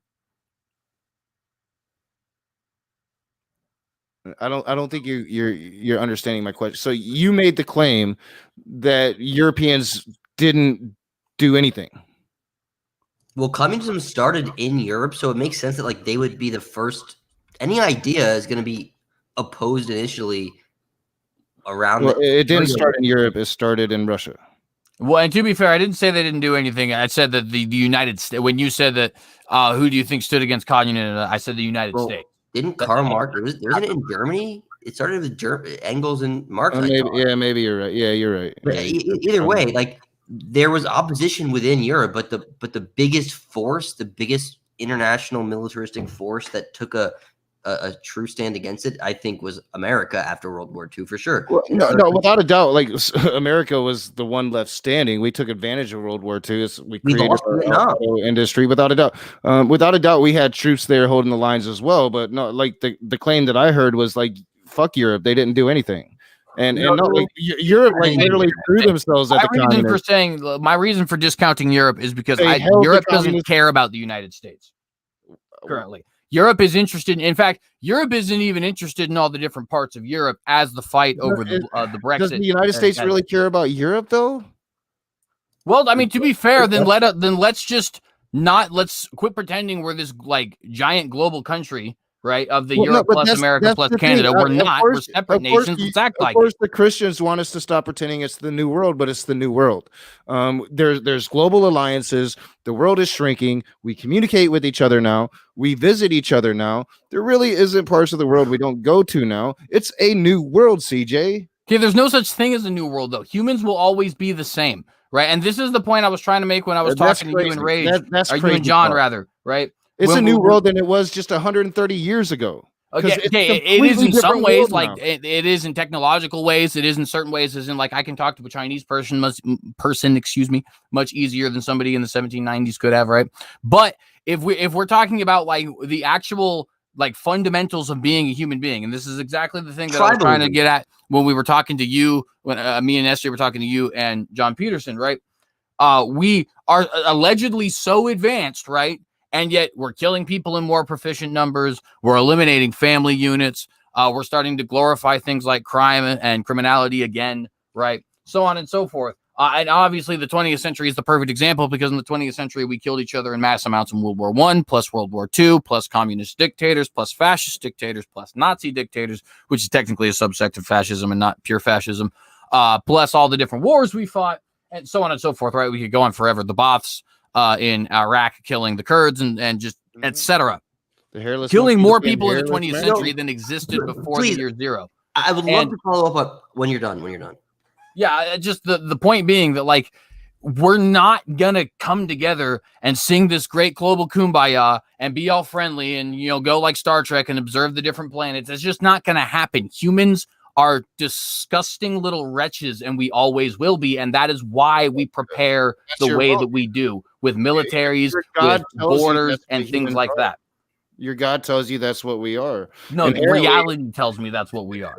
We're indoctrinated to believe in these things called nations, so we take them too seriously. So Russia thinks Russia needs to be on top of the world. America thinks America needs to be on top of the world. And all the while, the rich keep getting richer, and the poor all across the world keep staying poor. Okay, Knock, question. So from the evolutionary naturalist standpoint, right, when we think we just evolved from apes, and we know that apes definitely behaved, in a absolutely barbaric. I think apes is a misconception, but go ahead. Fine, we had a common ancestor. Whichever way you want to spin it, our evolutionary, as from naturalistic evolutionary standpoint, our behavior is entirely rooted in the same exact stuff, maybe a more evolved or latent iteration, but the same exact stuff that drove apes and beasts and whatever else. And if there wasn't enough evidence for that, like CJ just said, look all around you. So we're still doing it. We evolved from stuff that did it. What is your explanation, or what are you invoking to say that no, but humans are special now? We passed a point. I literally didn't say that we are now. Well, how are we supposed to ever fix this then? If we're you look at the course of human history. I mean, it's so as hard as it might seem to believe, I'm an optimist. You look at human history and how has humanity got to the point that it is? Well, it's gotten here because with every generation, we're innovative and imaginative, and we create tools. And every generation. Now let me finish. My bullshit sensors are going off. I'm sorry. Let me finish my statement. This is ridiculous. How so? That's what human beings do. What are you talking about? Okay, so it's just what human beings do, as in like sometimes we kill, we drop Hiroshima, fat man and little boy. We do we scalp each other, we rape each other, we do World War II level Germany. But then other times we all work together and kumbaya. Well, is there a problem then? If you're invoking the nature, we still do that. No, we do that today. What are you talking about? What? We do that today. What are you talking about? We do all of the above, right? So, I mean, exactly what I was talking about. The fact that we haven't wiped ourselves out of the generations before us, we're doing that right now. We're using the tools of the generations before us for us to have this conversation right now. Okay, the fact that we haven't wiped ourselves out entirely as a species does not mean that the rate of reprehensible horrors against each other has not stayed the same, if not gotten worse over the past few hundred years. So your optimism as far as the human race surviving is concerned, I agree with you. But your optimism that we're going to all of a sudden stop being cruel to each other, that's just, I'm sorry. I never said that. Never said that. When did I ever say we're going to stop being cruel to each other? If we don't have free will and we're evolved from things that were cruel to each other, why are you gaslighting the fuck out of me right now? I don't say half the shit you say. I say. I don't get why are you an optimist? Everything you've said, like crunch the number. You should be the most cynical pessimist of all time. You don't even know what I was going to say because you fucking interrupted me. All right, big guy. All right. Finish your point. I don't even really remember what I was stating. It's something a lot, just the fact that every generation, human beings are innovative. We create tools, we use those tools, and we enhance those tools, and we have advanced through society doing so. At some point, something really remarkable with us happened. We became sentient beings and we continued to get smarter and smarter and smarter. So when I talk about being an optimist, I just say, like, eventually, if we're here long enough, if we can somehow get over the post-truth era and actually get to some real progress and change and actually get the planet to be able to sustain us, and we can be here long enough, well, then maybe someday the primitive apes that we are will figure it all out. But like, for you to sit here and just like, oh, what are you talking about? That's nonsense. Like, literally, that's what we've done. We created fire, and look what we did with that ability. We created stone tools. We created fire. We went from stone tools to napalm war 9-year-old weapons girls that were naked. You think I'm a proponent for that? I don't know why you're even bringing that up. What I'm trying to have a hard time with is how you're sort of juxtaposing technological advancement with increasingly humane behavior. It's gone the other direction. The more technology advances, the more we figure out creative ways to fucking I'm sorry, I didn't mean to curse. To torture and kill. In this particular episode, I have not been policing very well. Okay, but I do. That was a slip up. I'm saying as we create more technology, we just figure out more depraved, inhumane ways to, and yet when I harm and death on to get rid of, like, say, some of that harmful technology you're talking about, you're like, nope, Second Amendment. I didn't specifically. I mean, what the hell are you even talking about? I think an evolutionary fact that we learned from the tools of the fathers before us. That's just something that we have always done. Are you going to sit here and say we haven't done that? Learn from? Yes. You have become more humane? No. We are at, like... Did I state we became more humane? Or did I state we learned from using the tools from the generation before us? Rage, hold up. Damn. Stop gaslighting me, dude. Only reason I'm trying to get everybody to hold up is just because I just noticed we are hitting about 3 hours. So I wanted to, obviously we can go on for like at least 30 minutes if everybody wants to, but I should have went to bed a while ago, but yeah, I need to, I definitely don't want them coming and telling me to stop being loud again. So. I'm sorry. I didn't mean to misrepresent your position. Let's all calm down. CJ, take it away. Well, and I did just get bad news. Like, I actually know somebody that's died from COVID now, and he wasn't that old, and he was a doctor. Yeah, I mean, he was probably maybe 50, maybe. So yeah, that's the phone call I got. So yeah, that's got me a little jacked up right now. Oh, I'm so sorry. Yeah, that's really tough. My bad. Sometimes I do get a little bit worked up, and I didn't mean to gaslight at all, but I get that I can kind of start rapidly saying stuff. So let's all just take a breather. CJ, take it away. And so sorry for your loss, John. Yeah, and that obviously does suck, like, a lot. So definitely sorry to hear that. The only thing I was just gonna kind of, say with that is just that, I know that we were wanting to kind of wind down about an hour ago and then didn't, because that's just the nature of these conversations. So yeah, I was just kind of wanting to get it more towards the wind down at this point. Good conversations though. We went from talking about dinosaurs / dragons and whether or not they're potentially the same thing, live with man, all that kind of stuff, and then some politics. Yeah, honestly, I mean, this has been really, like, I somehow I just feel like three of us are able to sort of focus on, or at least tonight, we've been able to, like, really focus on issues. And while we've each maybe become a bit impassioned at times, I feel like I'm happy that I've never felt even the slightest, like, bit of, like, anyone trying to make personal attacks. We're all a little bit passionate. We all have points of view, but we're really just all here to talk about issues. We're trying to tease out the truth. And that's a really rare thing. You don't get that often, especially with people that are of opposing like general dogmas, which is clearly not a factor in this conversation. We've all been really staying on topic, and that's awesome. Yeah, I think it's been pretty I love the conversations, especially when I have people that argue with me. And I do get impassioned sometimes, too impassioned sometimes. My daughter, if she's still awake, she's like, "Dad, shut up," you know. Understandable. I mean, I know that my voice alone is just, I've come to the understand. I think I mentioned this. I just have the most annoying voice in the world. Like, I give you crap, but it's not that bad. No, but it's true for I've come to this conclusion. Like, something about the way I talk, like it really aggravates people, even though I don't do it intentionally. And I'm like, I try to like be self-aware of like, how do I talk in a way that isn't like condescending? And I don't know, I don't know how I developed it, but I try to like fix that. It's hard for me though. And I have this like self-righteousness that I try to get over, and I just can't because it's inherently in my nature. So, like, I know what I'm talking about. Damn you all. Yeah, but the fact that we're able to like reflect is huge. I mean, that already puts us in a tier above most people. Yeah, I think so too. Like, I think it did become a really interesting dynamic, and it was a fun conversation. I enjoyed it. I'm glad I took that break. I needed the wind down because it's been a long day of just brain screw on this one little chapter in the Bible. So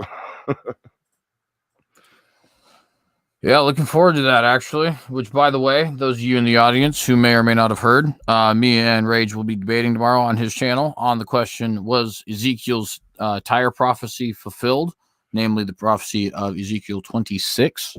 And that's going to be 12 p.m. Mountain Time, 2 p.m. Eastern Time on The Rage, which is the YouTube channel of the Raging Atheist here. Yeah, I'm interested in hearing your position. I've heard quite a few of them. I'm going to be arguing, I think, a pretty good position, but won't really know how to argue against yours until I hear it. And I'm not trying to hear it right now, but I'm just interested in which one you're going to take, because that will kind of dictate going forward after the whole opening sequence. I feel that. To an extent, you sort of have let me know a little bit of your source material already, so I have that advantage. Yeah, and I try not to hide, especially when I have like Dr. Josh like just offering me his time, and then here's this PowerPoint I wrote on this particular subject, and I'm like, this is such an unfair advantage. So I try to be transparent about that and let everybody know. Yeah, I got a friend who happens to be an expert on this. So. Yeah, quite an unfair advantage, but I'm sure that you're going to know your approach to this well, so it should be a good conversation. I have kind of a brief and weird question, but you guys don't. I'm not to put you guys on the spot, but as CJ might know, but I don't think you know. Not. I'm kind of revisiting, at least. I mean, not only sort of Christianity, my faith, but the Bible and or the Scripture, trying to reread it. And I was just wondering, like, do you guys have a go-to source for like what you consider a reliable, not only necessarily a translation, but like sort of supplementary source that like sort of adds commentary? Because all I have is my literal physical copy of the Bible that was like signed when I was christened. So I'm cautious of like online sources that say like, oh, we'll walk you through the Bible. I know Nicholas is doing it on his Patreon, but it's not really making that much progress. No offense to him. And like, I'm cautious to like, look at certain sources, because I feel like there's going to be on both ends of the spectrum. There's going to be certain Christian, things that have their own interpretation and maybe are misleading it, or there's going to be certain secular things that are going to be. So I'm like, what do you guys have like a go-to source of like just? I do. It's called your own mind. Don't talk to anybody else. Okay, that's actually a really fair. That's what I would recommend. So I mean, like if you're talking like a good source, because I'm sure that there are Bibles out there that do that. I just wouldn't know them. I know when I read the Bible, I always read the King James version. That's the copy I have. If I'm reading it on, or if I'm doing like videos on it, I'll use computer, and I will switch back between like King James and New International Version. The New International Version is easier for other people to understand, not for me because I grew up on the King James. Yeah, I have the King James. That was again like I have the physical copy. There's something that I sort of like sparsely read, but never like comprehensively, really like read start to finish and like interpreted every line. And so now I'm like, oh, should I just use the copy I have, or am I going to be misled? But no, I have the King James version. Yeah, I don't know. Yeah, I know. I'm a big believer that reading the Bible from beginning to end, thinking critically about it, is the number one source of atheism. So so I always say that, like, preferably, I don't think that human beings should need another human being to tell them what a book means, especially if it is somehow influenced by this omni God. Then it should have, honestly, if that's the case, it should have the same influence on everybody if they read it for themselves. Unfortunately, it doesn't. And to me, that's a big indicator that this God doesn't exist. I've delved into. I can do this all night. Yeah, okay. I'm not going to sit here and say like I'm some sort of blank canvas for. I've deeply delved into the central tenets of Christianity. I'm saying like in terms of the minutia of line by line translation. That's what I still appreciate the. I don't think I understood how stupid it was until about the 6th reading, front to cover. Okay, and then you're like, man, this is just really, really dumb. Interestingly enough, I pick at the Christians. Well, to be fair, though, it is interesting that I would have the same approach to like reading the Bible. Is just like I think that, frankly, if you're going to take any faith seriously, you should just read the text itself. There are certain scholars that I think are certainly helpful. I personally like James White and Michael Brown, just to kind of name off the top of my head. And there's probably some others that you could probably throw out there as well. But for the most part, honestly, I do think it is a really good idea to just read the text for yourself. You know what I mean? And I would say that with a lot of different things. You know what I mean? I am personally incredibly skeptical of so-called experts because I've met a lot of experts and a lot of them are just. Well, you're going to get a lot of them tomorrow. I mean, it's kind of beautiful to me that both you guys had the exact same answer. And that's what I'm going to do. I mean, that's what I was doing. But, again, there's sometimes where I'm just a little bit cautious because everyone, no matter this is true for every side of the spectrum, wants to kind of yank you in and say, oh, this is who you should go to. And so it's like the fact that you both you just said, like, no, just read it. That's like, to me, that's like, there's something very true about that rings clear like that. Well, yeah, I think you're going to get your truth out of it if you shut everybody else out. So past my atheist rhetoric and all of that, I truly believe, like, if you're going to read a book and you want to truly understand a book, it's going to probably take several readings. Now with the Bible, that's hard, right? Like that takes several years and you got to space it out. So like with the first one, if you're going to do it beginning to end and you're going to really delve in and see what it means to you, then yeah, I would say get as little help from the outside as possible if you want to understand what it means to you, because I don't think anybody else can possibly understand what it would mean to you individually. Fair enough. Good answer. All right, and with that, I do just have to say, I'm looking forward to tomorrow. It's going to be a fun debate. Yeah, I'm looking forward to it too. I've been practicing all day. I'm about halfway there on that opening. I might need an extra minute, so I might have to give you an extra minute. The first one, it was at 16 minutes, and I'm like, oh crap! So I've got it down to right around 11. Maybe if I edge it out, I can get it down to 10 and a half. It's a long one. Lots of sources. I'm gonna be talking about your Bible. Word. Good. I'm looking forward to it because honestly, it's interesting to me because I've actually used this particular prophecy numerous times as an indicator of the exact opposite of what you're about to argue for, namely that the Bible can be trusted and that it has supernatural accuracy. This is going to be a fun one. Yeah, this is going to be a fun one, honestly.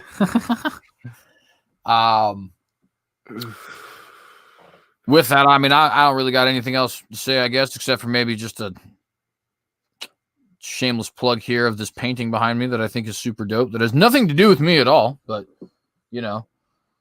Yeah, that's a super cool painting. So that's going to be in the background now. I hope you guys enjoyed that.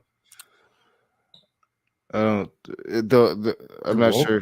No, I'm just talking to the sort of the audience. I got this the wolf, The wolf thing, right? in it on the background of the. It's not behind me literally, but it's behind me as far as the StreamYard is concerned. Oh, I got you. Yeah, I got you. But nonetheless, just sort of plugging stuff and stuff. Yeah, I got nothing else either. Yeah. Yeah, I really don't have anything planned. I know Smokey thinks I'm probably watching every word of his streams, and I'm going to do a response. But I've actually got my flip out coming out. I'll probably put it out next month or sometime when I flipped out on him. But I'm done with him, so I don't really have any plans outside of the debate tomorrow. And yeah, we'll see. I usually come up with something. For sure. And with that, I guess I would say to everybody in the audience, if you haven't already, please do like this video or share this video so that people actually, see this video, because obviously it's pointless to make a video if nobody sees it. Subscribe if you like this content. I do these open rooms, some debates that I publish on here, though usually not a whole lot of them. And then also 2 different podcasts, The Watchdog on politics and Unapologetics on apologetics. If you're interested in any of those things, obviously you can subscribe here. And, yeah, a bunch of, other social media and stuff that you can find me on with the tag TheCynicogue. So go ahead and do that if you're interested in that. And yeah, I enjoyed it, dude. I'll definitely try to hop over if I'm awake for him or if I'm not doing anything, spice it up. And I'll try to be on my damn show morning rules when it comes to the cursing. It does come out when I get heated, though. So I'll try to tone that down. For sure. Well, and, I definitely need to be better at policing it, too, because when I wasn't really doing any sort of policing of it at all. And I do understand, like, Christian channels, especially if you're trying to get out to a Christian audience, you don't need raging atheists coming on. And if I have a respect for you, I will at least try to respect your rules. Now, in the heat of the moments, stuff happens. But like when it comes to like somebody like Smokey, yeah, I'm just like, yeah, what rules? Yeah, I feel that. You guys, I'm pretty sure his stream is just, I don't really know, to be honest with you, because I haven't been watching. Obviously, right? I've been here. Tonight's, I guess it's about John more than me, maybe. I don't know. Somebody said the title, they think they're going to be talking about John, and me too. But I don't know if I think you saw the flip out. So yeah, he's really mad that I showed his face. Well, I guess such as the nature. I'm just saying. Some of us aren't afraid to show our faces. Well, yeah. To be fair, that is not for nothing, but it's been for a while, right? Yeah. I mess with. I'm not talking no smack to you, Sunflower. But if you're gonna be the personality that Smokey is, then you're gonna invite that. And he did it to himself. I didn't find it. Somebody sent it to me, but I think that's really the stem of where why it went to the areas that it did. And when it went there, then I lost all interest. I have proven my point. Well, yeah, I make it pretty clear.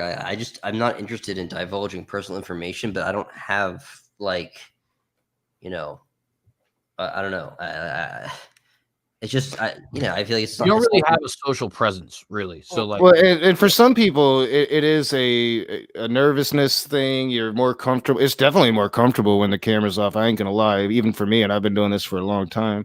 But like, just Smokey invites it. So, like, if you're gonna be nasty to people and you don't want your image shown, then don't ever go anywhere with your image for it to be shown. Because if it's on the internets don't forget.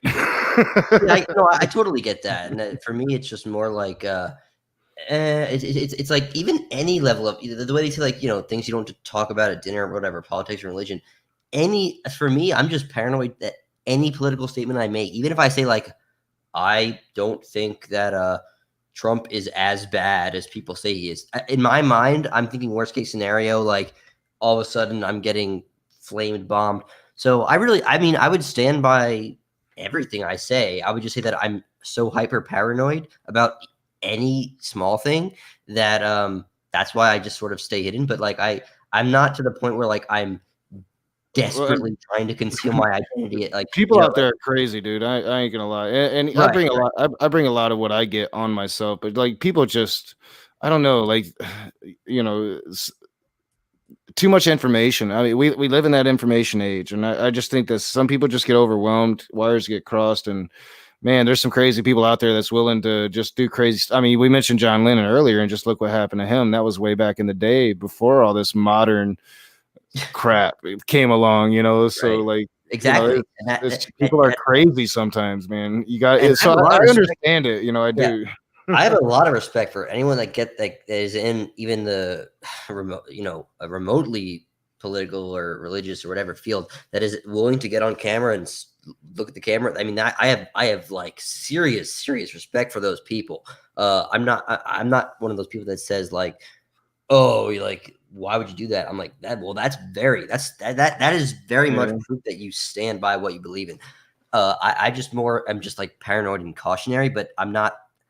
Ultimately, I don't have some kind of like secret double. Like if it ever did get leaked, my identity, people would be like, oh, okay, that sounds like boring. I don't know. So for me, like when I started like showing my face was like my makeup for not using my real name, right? Like, so it was like me declaring and showing, hey, I'm an atheist and I'm not afraid to show everybody. But then I still had that element of protection to where like the crazies were going to have a really hard time finding me because they didn't know like my real identity. So now that that's gone, that element of protection is gone. It's been a little weird and I've been adjusting, but I did that myself because I mean, just with all of the people calling me by my real name, it was just embrace it. But it does get a little frightening sometimes, especially like, for me personally, I am on that edge, and I do talk a lot of things that most people are religious people aren't going to like, and they're going to really like, I don't just challenge their worldviews, but everything they believe in. And sometimes I'm very harsh about it. So like, I understand a lot of what I get, but like, man, I talk a lot of junk, but I understand it to a point. I really, really do. It's just once you cross that line, like I would like, we can disagree all day long the way we always have, and if I found a picture of you, I'd have no interest in blowing your face up. I'd still respect your need for privacy. But when you just cross that respect line and then you bring people into it that has nothing at all to do with it. My daughter being the first and not the last. And, it's just, it comes to a point where there's no respect there and you get what you deserve at this point. So he can be mad all he wants. I guess he's going to be talking about my parenting, which he could possibly know nothing about. But that's just the type of person he is. I prove my point, and it really, if you're fighting against atheism or secularism or however you look at it, his antics have made the Christians look really, really bad. So I get to stay on that high ground, and it's all his own doings. But fortunately, I think most Christians see it, and most Christians are relatively decent people and can only stomach so much of that before they get tired of it, I think. I don't know, ran over. I'll keep us going all day if you let me keep talking. I need to go to bed.